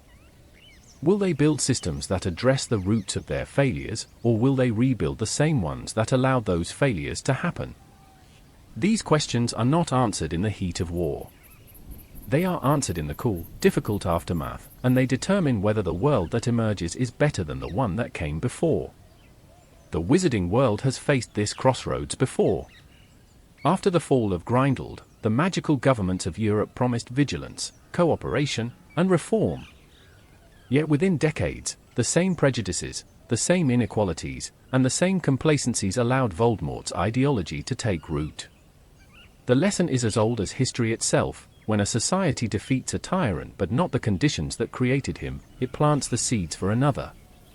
And so, in the aftermath of the Second Wizarding War, the question was not merely how to punish the guilty, but how to prevent their ideas from taking root again. One of the first arenas where collective choice is tested is memory, what a society chooses to remember and what it chooses to forget. Memory is not a neutral record of events, it is an act of shaping identity. The way we tell our stories determines how we understand ourselves. For decades, the Ministry of Magic has curated that memory, glorifying its victories, downplaying its failures, and often erasing uncomfortable truths. The early mishandling of Voldemort's rise, the persecution of Muggle-borns, the systemic mistreatment of magical creatures, these are not the stories enshrined in textbooks or public monuments. And yet, it is precisely these uncomfortable truths that must be remembered if they are not to be repeated. This tension, between pride and honesty, is not unique to magical society. Every culture wrestles with how much of its past it is willing to confront. Too much shame, and the narrative collapses into self-loathing. Too much triumph, and it becomes a myth that blinds future generations to the mistakes of their ancestors. The challenge lies in balance, to honor the courage of those who fought for justice while acknowledging the failures that made such a fight necessary. Only by embracing this duality can a society learn from its past rather than be trapped by it. Education is another crucial battlefield in the shaping of the future. What children learn, and, perhaps more importantly, what they are not taught, will determine the boundaries of their imagination. Hogwarts, for all its prestige and influence, has long reflected the biases of the society it serves. Its curriculum has often centered on human achievements while marginalizing or erasing the contributions of non-human magical beings. Its house system, while fostering community, has also entrenched divisions that mirror societal hierarchies. Reforming such an institution is no small task, but it is essential if the next generation is to inherit not only knowledge but wisdom. Teaching history honestly, exploring ethics alongside spellwork, and engaging students with questions of justice and equity are not luxuries, they are necessities for a society that hopes to grow beyond its past. But memory and education are only part of the equation. The deeper challenge lies in institutional reform, the transformation of the systems that govern magical life. The Ministry of Magic, as it stands, is a patchwork of progress and inertia. Some departments have embraced change, opening their ranks to Muggle-borns, werewolves, and goblins, and revising outdated laws that once enshrined discrimination. Others remain bastions of the old order, resistant to transparency and allergic to accountability. The Wizengamot, still dominated by ancient families and vested interests, often treats progressive legislation with suspicion or outright hostility. These tensions reflect a broader truth: institutions do not change simply because the world around them does. They must be pushed, challenged, and sometimes broken apart before they can be rebuilt. This is where collective choice becomes both most powerful and most perilous. A single witch or wizard can defy a tyrant, but only a society can dismantle the structures that allowed tyranny to flourish. That requires more than moral outrage, it requires sustained engagement, citizens willing to question authority, demand accountability, and participate actively in the shaping of policy. It requires coalitions across bloodlines, species, and social classes. And it requires patience, for systemic change is slow, uneven, and often met with fierce resistance. The temptation to retreat into apathy, to believe that one's individual choices do not matter, is strong. But history shows that every great transformation, from the abolition of house elf servitude to the granting of goblin rights, began as a collection of small, determined acts of collective will. There is also a moral dimension to collective choice that is easily overlooked: the question of what kind of society we wish to be. Do we measure progress solely by economic prosperity, magical innovation, or political stability? Or do we measure it by the dignity of the most marginalized, the justice of our laws, and the inclusivity of our institutions? These are not abstract philosophical questions. They are questions with real consequences.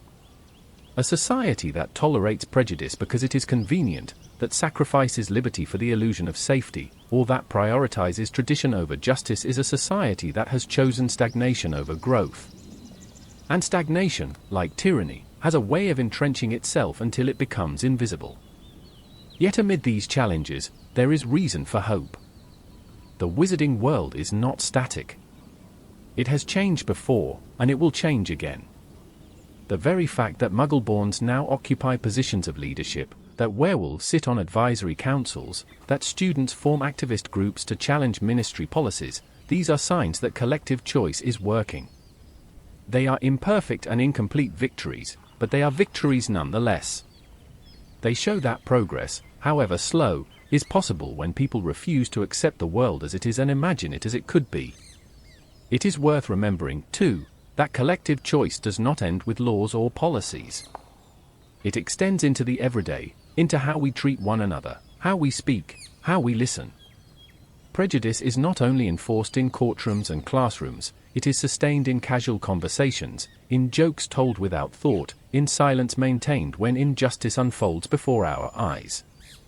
Challenging those moments, choosing to speak, to intervene, to stand alongside, is as much a part of shaping the future as voting in the Wizengamot or drafting new legislation. Culture changes when enough people choose, again and again, to live according to the values they want their society to embody. The weight of tomorrow rests on these choices. It is easy to imagine the future as something distant, abstract, beyond our control. But the truth is that the future is forged in the present, in the cumulative effect of countless decisions, both monumental and mundane. It is shaped by the policies we enact and the stories we tell, by the injustices we tolerate and the ones we refuse to accept. It is shaped by the way we teach our children, the way we remember our past, and the way we imagine what is possible. And perhaps most importantly, it is shaped by our willingness to change, to let go of what no longer serves us and to embrace what might. The Second Wizarding War was, in many ways, a battle for the soul of magical society. It asked who we were and who we wanted to be. But that question did not end when Voldemort fell. It continues to echo through every debate in the Wizengamot, every protest in Diagon Alley, every classroom discussion at Hogwarts. It is a question that must be asked again and again, because the answer is never final. The work of building a just and inclusive society is never finished. It is a living, ongoing process, one that demands constant care, constant vigilance, and constant courage. And so we return to where we began: power, identity, choice. These are not just themes, they are the forces that will shape the wizarding world's future. How we wield power, how we define identity, how we exercise choice, these will determine whether the next chapter of magical history is one of progress or regression, justice or oppression, hope or fear. The future is not written. It never has been. But it is ours to write, together.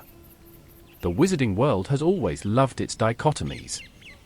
Good and evil. Light and dark. Hero and villain. These are comforting categories, neat boxes into which we can place our messy, complicated world. They make history easier to tell and morality easier to understand. But like most comforting illusions, they are also lies, or at least, they are simplifications so incomplete that they distort more than they reveal. The truth, as it so often does, lies in the spaces between. No one understood this better than Albus Dumbledore. He once told Harry Potter that it is our choices, far more than our abilities, that show what we truly are. It is a beautiful idea, but it is also incomplete. Choices are rarely pure. They are made in context shaped by fear, love, pride, trauma, ignorance, and hope. They are constrained by circumstance, shaped by power, and influenced by forces beyond our control. To say that choices define us is true, but it is equally true that the conditions under which we choose define the choices available to us. Understanding morality requires understanding both the act itself and the world in which it was made. Consider Severus Snape. He was both a Death Eater and a savior, a bully and a protector, a man capable of deep cruelty and profound love. Was he good? Was he evil? The question is too blunt to capture the reality. Snape was neither, and he was both. His actions caused suffering, but they also saved countless lives. His motives were selfish and selfless in equal measure. To reduce his life to one moral category is to misunderstand it entirely. The lesson here is not that morality is meaningless, but that it is layered. Acts of good can come from dark places, and evil can be done with noble intentions. The world is far more complicated than the binaries we impose upon it. This complexity is not limited to individuals. Institutions, too, operate in shades of grey. The Ministry of Magic, for instance, is often portrayed as a force for order and safety, and in many ways, it is. But it has also been an engine of oppression, passing discriminatory laws, enabling injustice, and weaponizing fear for political gain. Its failures during Voldemort's rise were not the work of villains in black cloaks but of bureaucrats who valued stability over truth, procedure over morality. They were not evil in the traditional sense. They were ordinary people making ordinary compromises, compromises that, accumulated over time, allowed extraordinary evil to flourish. This is perhaps the most unsettling truth of all: evil does not always announce itself. It often hides in the mundane, the bureaucratic, the necessary. Even the Order of the Phoenix, often celebrated as the embodiment of resistance and virtue, was not free from moral ambiguity. Its members engaged in espionage, deception, and violence. They made decisions that endangered innocent lives. They justified these actions as necessary, and perhaps they were, but necessity is not the same as morality. This is the paradox of resistance. In fighting evil, one risks becoming what one opposes. The fact that the Order did not is not proof of their inherent goodness, but of their constant vigilance against the temptation to let ends justify means. The most profound example of moral ambiguity, however, lies in the character of Albus Dumbledore himself. To generations of witches and wizards, he was the paragon of wisdom and virtue, and rightly so. Yet his legacy is not without shadows. He manipulated events and people, often without their knowledge or consent.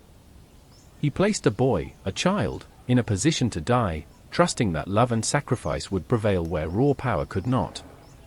He withheld truths, made strategic deceptions, and carried burdens that were not his alone to bear. Were these actions justified by their outcomes? Perhaps. Were they moral? The answer is far less clear. And yet, Dumbledore's moral complexity does not diminish his greatness, it deepens it. It shows that even the wisest among us wrestle with doubt, compromise, and imperfection. Moral ambiguity does not mean that good and evil do not exist. They do, but they are not absolutes. They are directions rather than destinations, intentions rather than essences.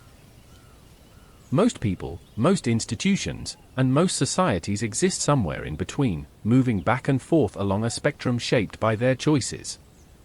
What matters is not purity, which is unattainable, but direction, the effort to choose better, to cause less harm, to align one's actions more closely with one's values. Moral ambiguity is a nuanced concept that acknowledges the existence of good and evil, not as rigid, unyielding absolutes, but as dynamic forces that guide human behavior. Rather than fixed destinations or intrinsic essences, good and evil represent directions and intentions, influencing the path individuals, institutions, and societies traverse. Most entities exist within a complex spectrum, constantly shifting and evolving based on the choices they make. This fluidity underscores that the pursuit of absolute purity is an unattainable ideal. Instead, what truly matters is the conscious effort to choose a better path, to minimize harm, and to align one's actions more closely with one's deeply held values. This ongoing striving for improvement, this continuous effort to make more ethical decisions, defines the essence of navigating a morally ambiguous world. It emphasizes that progress, not perfection, is the ultimate goal in the journey towards ethical conduct. Understanding this complexity is essential not only for interpreting the past but for shaping the future. When we reduce history to simple binaries, heroes and villains, right and wrong, we rob ourselves of the ability to learn from it. We tell ourselves comforting stories about how we would have behaved in dark times, forgetting that those who enabled injustice rarely saw themselves as villains. We create myths of pure evil and pure good, which absolve us from the difficult work of self-examination. It is easier to condemn Voldemort as a monster than to ask how ordinary prejudice helped him rise. It is easier to celebrate the Ministry's victory than to confront its complicity. It is easier to venerate Dumbledore than to wrestle with the moral cost of his choices.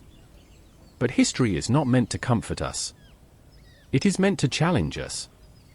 It is meant to show us that the line between good and evil is not a chasm that separates us from others, but a thread that runs through each of us. We are all capable of cruelty and kindness, cowardice and courage, selfishness and sacrifice. The question is not whether we are good or evil, but which parts of ourselves we choose to cultivate, and which we choose to resist. This understanding is crucial for the future of the wizarding world.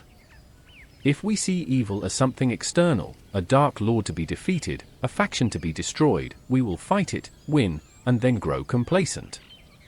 But if we see evil as something internal, a capacity within ourselves and our institutions, then the fight becomes ongoing, not a war to be won but a vigilance to be maintained. The same is true of good. It is not a state we achieve but a practice we cultivate, again and again, even, and especially, when it is difficult. In the end, perhaps the greatest wisdom the wizarding world can offer is this: morality is not a destination but a journey. It is not the absence of wrongdoing but the presence of reflection. It is not the denial of complexity but the embrace of it. To live a moral life, as an individual, as a community, as a civilization, is not to be free from darkness. It is to walk through it with eyes open, to wrestle with it honestly, and to choose, again and again, to move toward the light. Every age believes itself to be standing at the center of history. It is a comforting illusion, the idea that the struggles we face are unique, that the battles we fight are unprecedented, that the choices we make will finally resolve the tensions that have plagued those who came before us. But history is not a series of isolated moments. It is a continuum, a long, winding thread that binds past to present and present to future. And the weight of legacy, what we inherit, what we preserve, and what we leave behind, is one of the most powerful forces shaping the wizarding world. Legacy begins with memory, but it does not end there. Memory is simply the raw material of legacy, the stories, the lessons, the scars that a society chooses to carry forward. What transforms memory into legacy is the act of interpretation, how those stories are told, how those lessons are applied, how those scars are understood. This process is never neutral. It is shaped by politics, by ideology, by the needs and fears of the present. And it determines not only how a society sees its past but how it imagines its future. Consider the legacy of the First Wizarding War.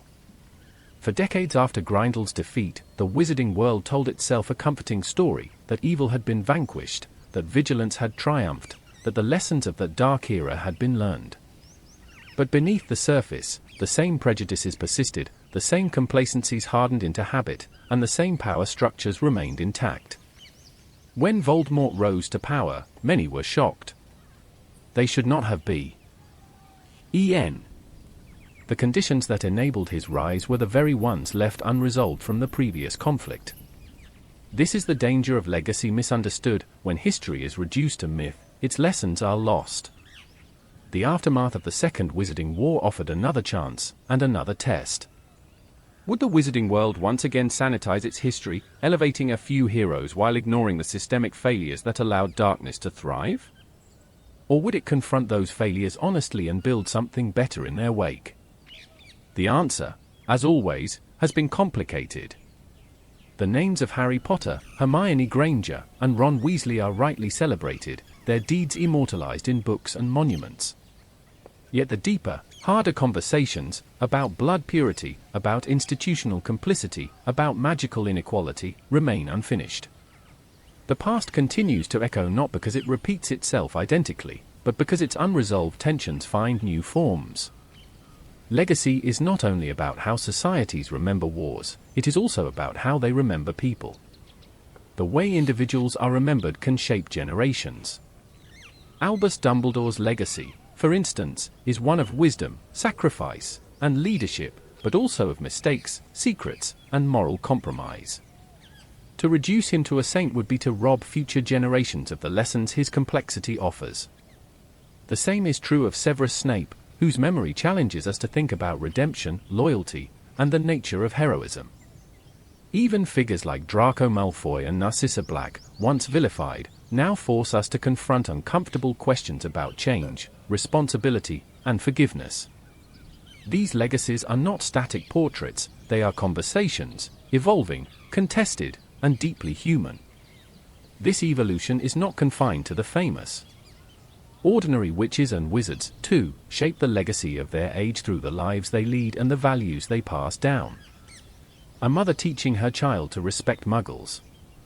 A shopkeeper choosing to hire a werewolf. A teacher challenging the assumptions in a textbook. These are small acts, easily overlooked, yet together they weave the fabric of a new era. They show that legacy is not something only heroes leave behind.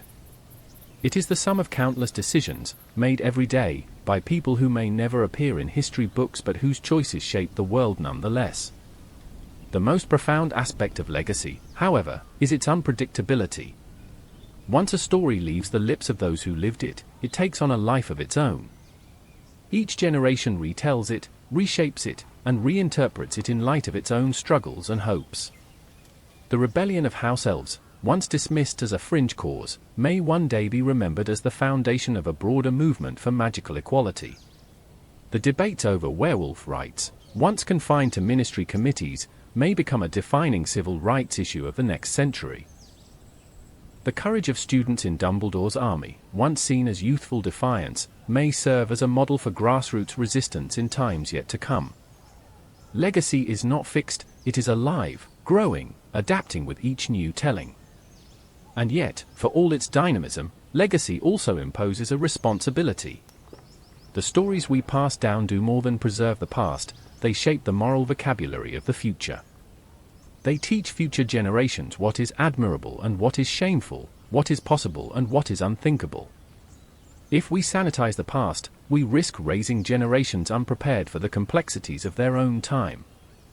If we romanticize it, we encourage complacency. But if we teach it honestly, with all its contradictions, triumphs, and tragedies, we equip those who come after us with the tools they need to face the challenges ahead. This is why the work of historians, teachers, and storytellers is so vital. They are not merely chroniclers of what was. They are architects of what will be. They decide which truths are preserved and which are forgotten, which voices are amplified and which are silenced. Their choices reverberate through time, shaping not only how the past is remembered but how the future is imagined. It is a power as great, and as dangerous, as any spell. But legacy is not only about influence, it is also about burden. The future inherits not only the triumphs of the past but also its unfinished business. The prejudices that linger in wizarding society, the inequalities embedded in its institutions, the traumas passed down through families, these are part of our inheritance, too. They are problems we did not create but must nonetheless confront. And in confronting them, we add our own threads to the tapestry of history. Each generation must decide whether it will perpetuate the patterns it has inherited or weave something new. It is tempting to believe that the past is behind us, that once a war is won, a law is passed, or a tyrant is defeated, the story is over. But the truth is that history never ends. It lingers, like a spell that cannot be dispelled, shaping the contours of the present and whispering possibilities for the future. We are always living in the aftermath of someone else's choices. And one day, others will live in the aftermath of ours. This realization can be daunting, but it can also be empowering. It means that our actions matter, not just in our own time but far beyond it. It means that the work of justice, equality, and understanding is not a fleeting project but a legacy in itself. It means that even the smallest acts, a word of kindness, a stand against prejudice, a refusal to remain silent, can echo through generations in ways we cannot yet imagine. Legacy, then, is both gift and responsibility. It is the inheritance we receive and the inheritance we leave. It is the dialogue between past and future, the bridge between what was and what might be. And in that dialogue, we find the deepest meaning of history. Not as a record of what has happened, but as a living force, one that we shape with every choice we make. All civilizations are built on stories. Before there were laws, there were legends. Before there were institutions, there were myths. These narratives, part history, part imagination, part aspiration, form the foundation upon which societies build their identities. They explain the past, justify the present, and offer visions of the future. The wizarding world is no exception. Its culture, its values, its sense of self are all shaped by the stories it tells, and, perhaps more importantly, by the stories it chooses to believe. Yet stories are not static. They evolve as they are told and retold, polished by memory, shaped by agenda, softened by time. What begins as truth can become myth. What was once a complicated reality can become a simple tale of heroism and villainy. The First Wizarding War, for example, is often remembered not as the tangled struggle of ideology, fear, and ambition that it was, but as a straightforward clash between good and evil, Dumbledore versus Grindelwald, light versus darkness. This framing is not false, but it is incomplete. It omits the social conditions that allowed Grindelwald's ideology to flourish, the complicity of those who enabled his rise, and the moral compromises made even by those who opposed him. In simplifying the story, we make it easier to tell, but we also make it harder to learn from. The same is true of the Second Wizarding War. In the popular imagination, it is the story of Harry Potter, the boy who lived, the chosen one, the hero who defeated Voldemort. And indeed, Harry's courage and sacrifice are worthy of celebration. But the myth often overshadows the countless others whose choices were equally vital: Hermione Granger's relentless pursuit of justice and truth, Neville Longbottom's defiance in the face of terror, Minerva McGonagall's unyielding leadership, Molly Weasley's ferocity, and the resistance of ordinary witches and wizards who risked everything without prophecy or fame to guide them. The myth focuses on one figure because it is simpler, cleaner, more dramatic. But the truth is that history is not the work of a single hero. It is a tapestry woven by many hands. This tension between myth and truth is not inherently destructive. Myths serve important purposes. They inspire. They unite. They provide models of virtue and warnings of vice. They give people something to believe in, and belief, as any witch or wizard knows, is one of the most powerful forces in existence. The myth of Harry Potter does more than celebrate a person, it reinforces ideals of courage, loyalty, and self-sacrifice. The legend of Dumbledore is more than a biography, it is a moral compass, a reminder of wisdom, restraint, and the costs of power. Myths distill complexity into meaning, and meaning is essential for societies to function. But myths are dangerous when they are mistaken for truth, when they are allowed to obscure the complexities they are built upon. The myth of the pure hero, for instance, can lead us to believe that only extraordinary individuals are capable of changing the world, discouraging ordinary people from acting. The myth of the necessary evil can justify atrocities committed in the name of safety or order. The myth of inevitable progress can breed complacency, blinding us to injustices that persist beneath the surface. Myths become shackles when they are used not to illuminate but to excuse, not to inspire but to control.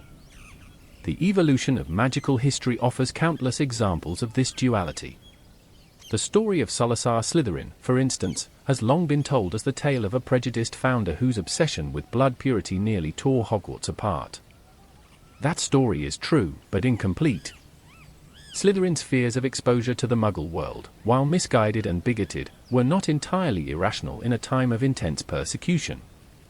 His ideology was dangerous, but it was also rooted in the anxieties of a marginalized community. Understanding that context does not excuse his beliefs, but it does explain them, and it challenges us to confront how fear, even legitimate fear, can be twisted into hatred. The myths surrounding magical creatures reveal similar patterns. Goblins are often portrayed as greedy and duplicitous, centaurs as proud and aloof, giants as brutish and violent. These stereotypes have been reinforced over centuries through stories told by humans about others, stories that serve to justify subjugation and exclusion. Yet when we examine the historical record more closely, a different picture emerges, one of repeated betrayals by wizards, broken treaties, and systemic discrimination. The myths are not pure invention, but they are selective truths, and their selectivity serves a purpose. Understanding this interplay between myth and truth is not an academic exercise. It is essential for building a just society. Myths can be tools of liberation or instruments of oppression. They can challenge injustice or entrench it. They can broaden our understanding of what is possible or narrow it to what has already been. The task, then, is not to discard myth but to interrogate it, to ask what purposes it serves, whose interests it protects, and what truths it obscures. This process requires humility. It means accepting that the stories we grew up with may be incomplete or biased. It means questioning heroes we were taught to revere and listening to voices that history has silenced. It means acknowledging that truth is often messier, more uncomfortable, and more complicated than the stories we prefer. But it also means discovering deeper, richer meanings, and building myths that serve not as monuments to the past but as guides to the future. There is another reason why this interrogation is vital: myths shape morality. They tell us not just what happened, but what should happen. They define what we value, what we condemn, what we aspire to. If we allow myths to go unchallenged, we allow outdated or harmful values to persist beneath the surface of our culture. But if we re-examine and rewrite them, we can redefine those values, making them more inclusive, more just, more reflective of who we wish to become. The myth of the chosen one, for example, can evolve from a tale of singular destiny into one of collective action, teaching that change is not the work of one savior but of many. The legend of the founders can shift from a story of division and rivalry into one of reconciliation and cooperation. Even the ancient tales of wand lore and magical discovery can be retold to highlight collaboration over conquest, curiosity over control. Myths are not fixed. They are living things, and we are their authors. In the end, the stories we tell about our past are not just reflections of who we were. They are blueprints for who we might become.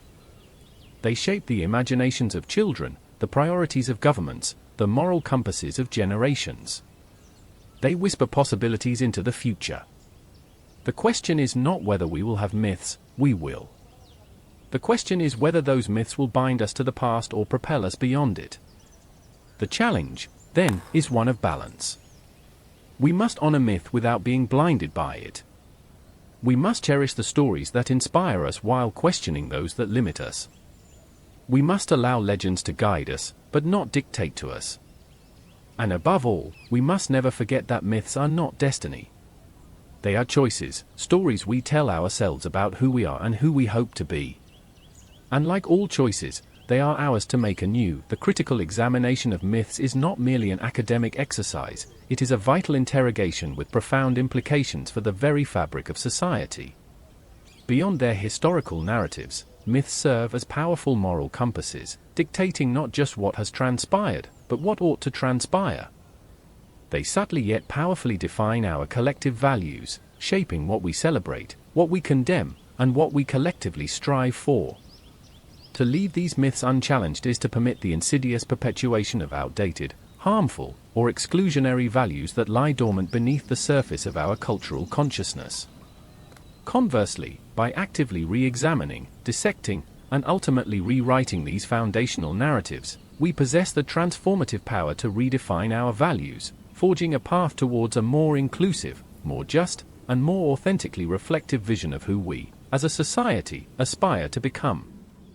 Consider the pervasive myth of the chosen one, a narrative deeply embedded in countless cultural stories. This myth, often depicting a singular individual destined to save the world, can evolve from a restrictive tale of individual destiny into a far more empowering narrative of collective action. This reimagined myth teaches that profound change is not the exclusive domain of one solitary savior, but rather the cumulative effort and collaboration of many.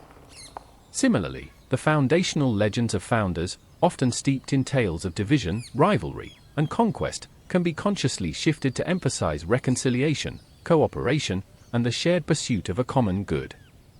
Even ancient tales, such as those detailing the intricate craft of wand lore or the thrilling discoveries of magic, can be retold to elevate the principles of collaboration over conquest and the boundless spirit of curiosity over the stifling grip of control. Myths, far from being immutable artifacts of the past, are dynamic, living entities, and we, in our present moment, are their most recent authors. Ultimately, the stories we construct and tell about our past are far more than mere reflections of who we once were. They are, in essence, intricate blueprints for who we might yet become. These narratives possess an unparalleled power to ignite the imaginations of children, to subtly influence the priorities of governments, and to indelibly shape the moral compasses of successive generations.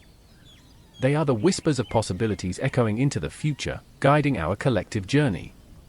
The fundamental question before us is not whether myths will continue to exist, for they undoubtedly will. Instead, the crucial inquiry is whether these myths will serve to shackle us to the limitations of the past or to propel us forward, beyond those very constraints, into a future of our own making. The inherent challenge, therefore, lies in striking a delicate and precarious balance. We are called to honor the profound influence of myth without succumbing to its potential to blind us. We must cherish the narratives that ignite our spirits and inspire us to greater heights, while simultaneously possessing the critical discernment to question those that serve to limit our potential or perpetuate injustice. We are meant to allow legends to guide our steps, but never to permit them to dictate our ultimate destination. And above all, we must never lose sight of the profound truth that myths are not preordained destinies. They are, at their core, Choices, narratives we consciously choose to tell ourselves about who we are in the present and who we ardently hope to be in the future. And like all choices that define our existence, they are irrevocably and profoundly ours to continually make anew. If history is a tapestry woven from choices, myths, and legacies, then the future is the loom upon which that tapestry continues to grow. Every era imagines itself as the culmination of everything that came before, but no age is final. Magic, like the society that wields it, is not static, it is alive, evolving, and expanding in ways that even its greatest practitioners can scarcely imagine. And so the question that lies before the wizarding world now is not simply what has been or what is, but what might be. What will magic become when it is freed from the constraints of its past? What will wizarding civilization look like when it finally confronts its deepest contradictions and embraces its fullest potential? To begin imagining the future, we must first understand the forces that have defined magic until now. For centuries, wizarding society has operated within rigid boundaries, cultural, political, and even epistemological. Magical knowledge was guarded within elite institutions, hoarded by powerful families, and regulated by conservative bureaucracies. Certain branches of magical study were dismissed as dangerous or heretical, not because they truly were, but because they threatened entrenched power. Non-human magical beings were excluded from mainstream magical discourse, their wisdom ignored, their perspectives dismissed. And Muggle knowledge, science, technology, philosophy, was treated with suspicion, as if contact with it might somehow dilute or corrupt the purity of magic. These boundaries were not merely intellectual, they were ideological. They reflected a worldview rooted in fear, fear of losing control, fear of change, fear of the unknown. But fear is a poor foundation for a thriving future. The magic of tomorrow must be built not on fear, but on curiosity, an openness to new ideas, new voices, new ways of understanding the universe.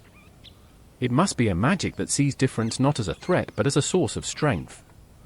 One of the most promising signs of this evolution is the slow but growing dialogue between magic and science. For too long, wizards have viewed Muggle knowledge as inferior or irrelevant, failing to see the profound insights it offers into the workings of the natural world. Likewise, Muggles have dismissed magic as myth or superstition, blind to the vast complexities it represents. But what if these two traditions, so different in method, yet so similar in spirit, could be brought together? What if magical theory and scientific inquiry were allowed to inform and enrich one another? The results could transform both worlds. Potions informed by biochemistry. Spells enhanced by physics. Charms ignited to interface with technology.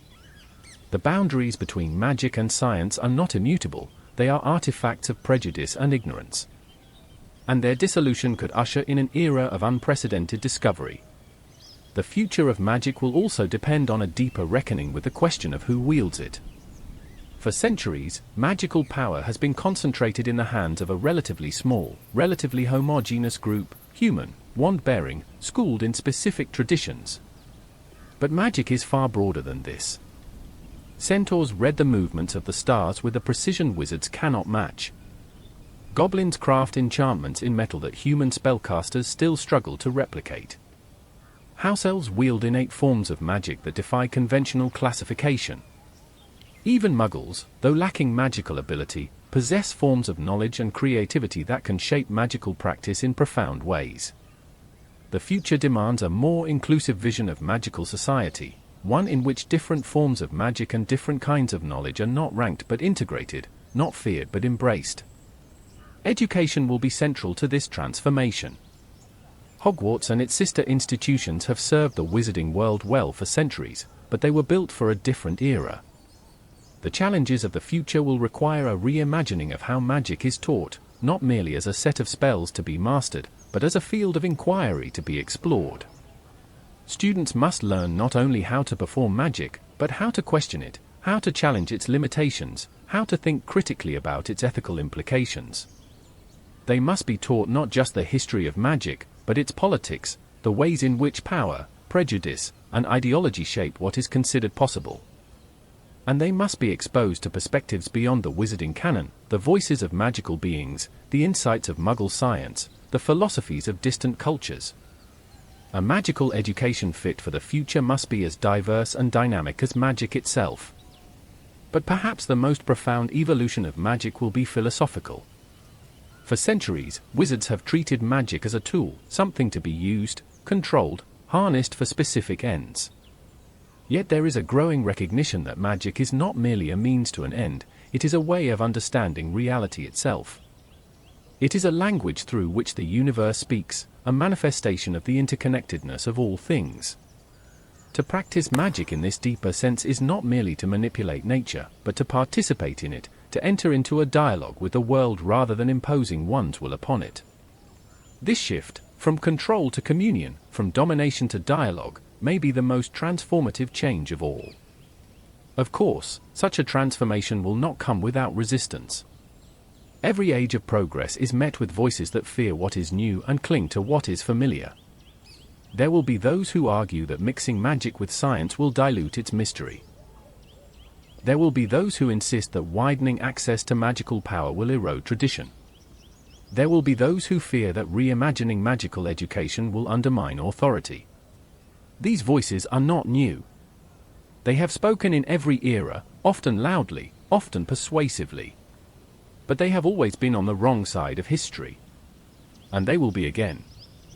The future of magic will not be written by those who cling to the past. It will be written by those who are brave enough to imagine something more, something richer, more inclusive, more ambitious. It will be written by those who refuse to accept the false dichotomy between tradition and innovation, between secrecy and openness, between power and responsibility. It will be written by those who understand that magic, at its heart, is not about preserving what is, but about exploring what could be. If there is one lesson that the long, tumultuous history of the wizarding world has to offer, it is this: magic has always evolved. It has changed with every generation, every discovery, every shift in how witches and wizards see themselves and their place in the world. The question is not whether it will change again. The question is how, and whether we will guide that change wisely or allow it to unfold blindly. We stand now on the threshold of a new era. The old battles, blood purity, secrecy, supremacy, have not vanished, but their hold is weakening. New questions are emerging about ethics, equality, integration, and the very nature of magical power. The answers to these questions will determine not just the future of magic, but the future of the world it inhabits. And if we are bold enough, imaginative enough, compassionate enough, we may yet see a future in which magic is not a privilege but a shared inheritance, not a weapon but a bridge, not a mystery to be hidden but a gift to be shared. For magic, like history, is never truly finished. It is a living force, shaped by those who wield it, transformed by those who question it, and renewed by those who dare to dream beyond its current form. The story of magic is the story of possibility itself, and that story, now and always, is still being written.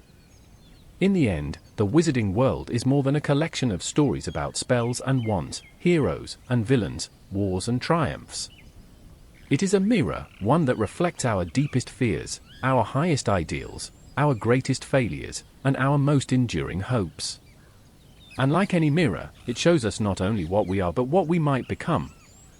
The history of magic is, in truth, the history of humanity, our struggles with power and prejudice, our longing for meaning and belonging, our endless capacity for cruelty and compassion. To study it is not merely to learn about another world, but to understand our own more deeply. If there is a single lesson that emerges from all the tales told across centuries, from the Founder's fractured vision to the rise and fall of Dark Lords, from the courage of resistance movements to the quiet work of rebuilding, it is that power is never enough. Magic, for all its wonder and potential, is not a solution to the human condition. It can heal wounds but not hatred. It can vanquish enemies but not ideology. It can break chains but not prejudice. Power is a tool, one that amplifies the heart of whoever wields it. In the hands of the fearful, it breeds oppression. In the hands of the selfish, it deepens inequality. In the hands of the wise, it can illuminate and uplift. But it is never, on its own, a cure. The true work of building a better world has always required more than power. It has required wisdom, humility, and above all, courage. Identity, too, is both a burden and a possibility. The wizarding world's long struggle with questions of belonging, who counts as one of us, whose magic is valued, whose voice is heard, is not unique to it. It is the universal struggle of every society. And yet, it is also the arena in which some of the greatest progress has been made. Each generation has widened the circle of inclusion, often slowly, often imperfectly, but always forward. Blood purity ideologies, once dominant, now survive only on the fringes. Creatures once treated as beasts are being recognized as equals. Children once shunned for their heritage now rise to lead institutions that once excluded them. These are not just political victories. They are moral evolutions, evidence of humanity's capacity to grow beyond its fears and prejudices. And they remind us that identity is not a fixed category but a living idea, one that expands as our understanding deepens.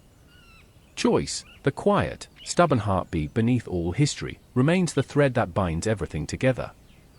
Again and again, we have seen how the smallest decisions ripple outward to shape destinies far larger than their makers could have imagined.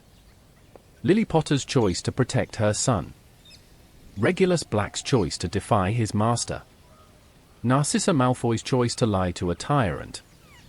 These were not acts of overwhelming power, they were acts of will. And it is will, more than wand work, that determines the fate of worlds. Even prophecy, that most seductive promise of inevitability, bends under the weight of choice.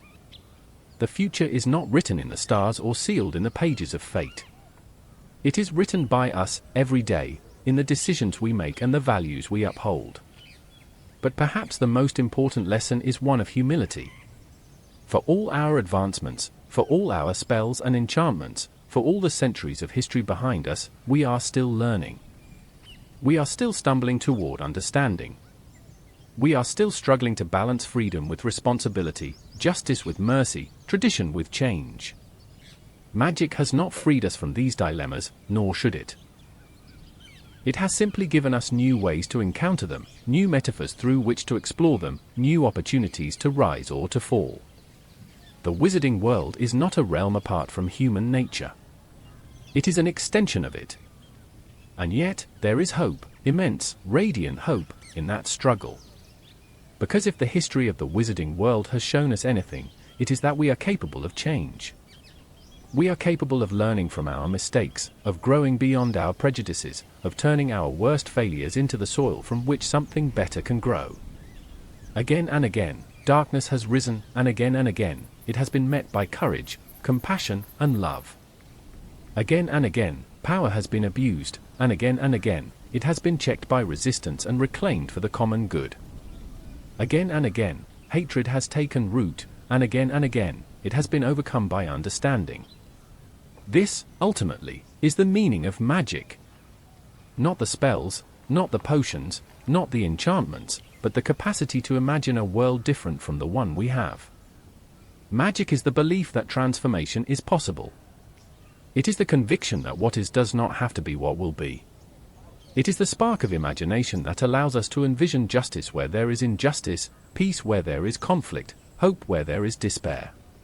It is the will to reach for that vision, to stumble toward it, to build it, no matter how many times we falter. The wizarding world is not perfect. It never was, and it never will be. But perfection is not the point. The point is the striving, the relentless, imperfect, beautiful striving toward something better. Every generation inherits a world shaped by those who came before. Every generation passes on a world shaped by its own choices. And in that endless exchange, of ideas, of struggles, of stories, humanity inches forward. Sometimes stumbling, sometimes soaring, always moving. The stories we have explored are not just stories about wizards. They are stories about us, about what we fear, what we love, what we believe we can be. They remind us that darkness is real, but so is light. That cruelty is powerful, but so is kindness. That despair is seductive, but so is hope. And that in the end, the most extraordinary magic is not found in ancient spells or legendary artifacts, but in the human heart, in its capacity to change, to forgive, to endure, and to dream. So let this history be not just a record, but a map, a guide for where we might go from here. Let the triumphs inspire us. Let the failures instruct us. Let the myths challenge us. Let the choices of those who came before us remind us of the choices that are ours to make.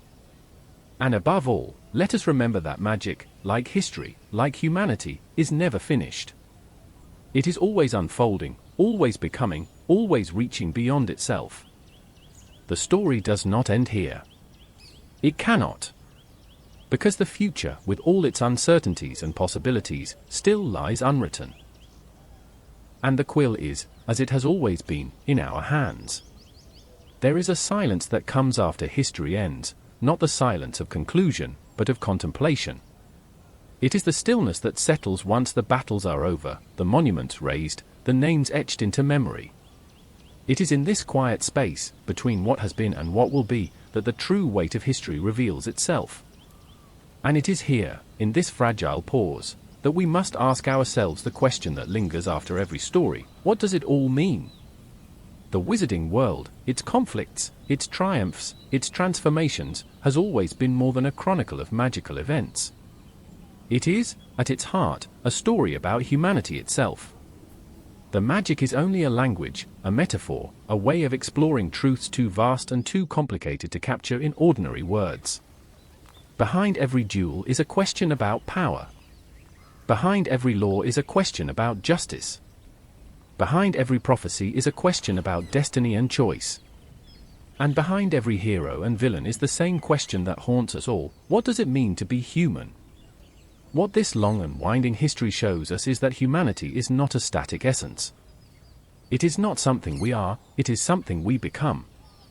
We become it through the choices we make, through the stories we tell, through the ways we treat one another. It is forged in the crucible of conflict and refined in the slow work of reconciliation. It is written not only in acts of great courage but also in small kindnesses, in moments of forgiveness, in the simple decision to try again after we fail. The wizarding world teaches us that there is no final victory over darkness, not in their world, and not in ours. Prejudice mutates. Hatred returns. Injustice finds new disguises. But so, too, does resistance. So does hope. So does love. The struggle is never-ending, and that is precisely why it matters. The meaning of life is not found in its easy moments, but in the hard ones, in the act of standing against cruelty even when it seems unstoppable, in the choice to build when destruction is easier, in the refusal to accept the world as it is when it could be so much more. And yet, the wizarding world also teaches us something deeper still, that darkness is not only an enemy to be fought but a part of ourselves to be understood. The line between good and evil does not run between us and them. It runs through every heart, every institution, every spell we cast. The capacity for cruelty and compassion live side by side within us. To deny this is to risk blindness. To accept it, to confront it, wrestle with it, and choose again and again to be better, is to grow. There is, too, a lesson here about the nature of legacy. We inherit the world as it is, not as we wish it to be. We inherit its injustices and its progress, its scars and its triumphs. But we are not condemned to pass it on unchanged. Legacy is not destiny. It is a starting point. It is the clay from which we shape the future. And the act of shaping, the act of adding our own thread to the tapestry of history, is perhaps the greatest responsibility we bear. The space between then and now is always narrow, and it is always fleeting. What was once unimaginable becomes inevitable, what was once eternal fades into memory. Yet in that space lies the possibility of everything, of redemption, of renewal, of transformation. It is here that the future is forged. It is here that magic truly lives. And so we find ourselves, as all generations do, standing at the edge of history, looking both backward and forward. Behind us lies a story of conflict and resilience, of cruelty and compassion, of fear and courage. Ahead of us lies a story still unwritten. What we have learned, and what the wizarding world has shown us, is that the two are not separate. The past does not vanish when it ends. It becomes the soil from which the future grows. The task before us, then, is not to escape the past, nor to repeat it, but to transcend it. To learn from its lessons, honor its sacrifices, and refuse its mistakes. To imagine a future that is not bound by fear but guided by hope. To build a world that is worthy of the dreams and struggles of those who came before, and of those who will come after. This is the work of every generation. It is the work of magic. And it is, perhaps, the greatest magic of all. In the hush that follows every story, when the ink is dry and the quills are set aside, there is a silence that hums with possibility. It is the silence before the next word is spoken, before the next page is turned, a silence that knows that endings are never truly endings. They are beginnings in disguise. Somewhere, a wand is lifted by hands that have never held one before. Somewhere, a child looks at the night sky and wonders if the stars can speak. Somewhere, a story whispered long ago is retold in new words, in new voices, reshaped by new hearts. And in those small, unremarkable moments, the world changes, quietly, almost imperceptibly, as it always has and always will. The magic of the past lingers, not in spells or prophecies, but in memory, in the choices made by those who dare to believe in something better. Their courage hums beneath the cobblestones of Diagon Alley, in the ancient stones of Hogwarts, in the echo of a phoenix's cry across the night. Their love is woven into the very fabric of the world, a subtle enchantment that endures beyond the reach of time. And yet, the future is not theirs. It is ours. It belongs to those who stand now where they once stood, faced with the same questions, the same doubts, the same possibilities. What will we do with the power we inherit? How will we define who belongs? What stories will we tell, and what truths will we choose to see? These are the questions that shape the spells yet to be cast. For magic is not a thing we find. It is something we make. It is born in the act of reaching beyond ourselves, in the courage to hope when hope seems foolish, in the stubborn refusal to let darkness have the final word. It is the spark that leaps from one generation to the next, changing form, changing name, but never ceasing to burn. And so the story continues, as it always does. In whispered words and daring acts. In quiet kindnesses and bold rebellions. In the hearts of those who believe, not in destiny, but in possibility. The story continues because we continue it. This is the last spell, and the first. A promise written not in incantations, but in will. A truth stronger than prophecy, older than any wand. The world is what we make of it. And magic is what we choose it to be, for magic is not a treasure to be unearthed or a power to be inherited, it is a profound creation, a testament to human spirit. It is born in the audacious act of reaching beyond the confines of our perceived limitations, in the quiet courage to nurture hope when all around us whispers of despair, in the unyielding, stubborn refusal to concede the final victory to darkness. Magic is the enduring spark that leaps across the chasm of time, from one generation to the next, constantly changing its outward form, adopting new names, yet never, ever ceasing to burn with an inner fire. It is the invisible thread weaving through the tapestry of human existence, connecting past and future with an enduring brilliance. And so the grand narrative continues, as it has always done and always will. It unfolds in the hushed intimacy of whispered words, carrying secrets and dreams from heart to heart.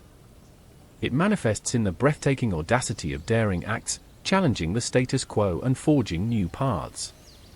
It is found in the quiet, unassuming grace of everyday kindnesses, small gestures that ripple outwards, transforming lives.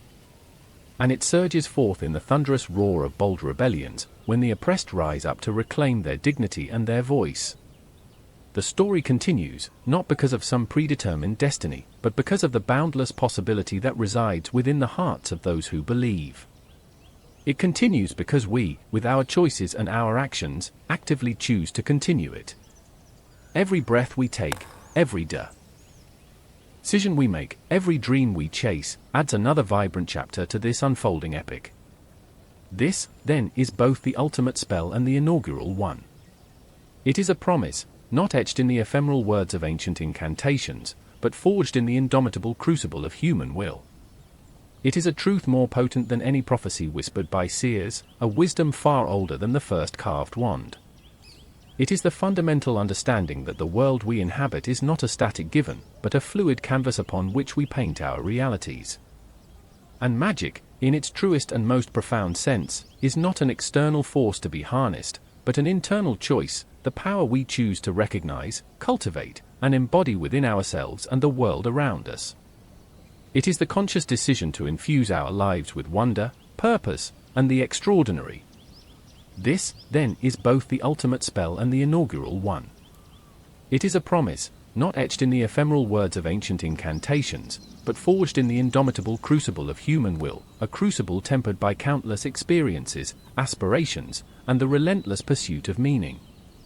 This promise is a fundamental truth, more potent than any prophecy whispered by seers in hushed tones, a wisdom far older than the first carved wand or the initial stirring of cosmic dust. It is the fundamental understanding that the world we inhabit is not a static given, a preordained stage upon which our lives are merely acted out, but a fluid, dynamic canvas upon which we, with every thought, every action, every choice, actively paint our realities. And magic, in its truest, most profound, and most accessible sense, is not an external force to be sought out, appeased, or haphazardly harnessed through obscure rituals. It is not something that resides solely in ancient texts or the hands of a select few. Rather, it is an internal choice, the innate power we choose to recognize, to diligently cultivate through mindful practice and conscious awareness, and ultimately, to embody within ourselves and manifest in the world around us. This magic is the conscious decision to infuse our lives with wonder, to imbue our daily existence with profound purpose, and to transform the mundane into the extraordinary through the lens of intention and belief. It is the courageous act of shaping our own narratives, of becoming the architects of our destinies, and of recognizing the inherent creative force that resides within each of us, waiting to be awakened and unleashed.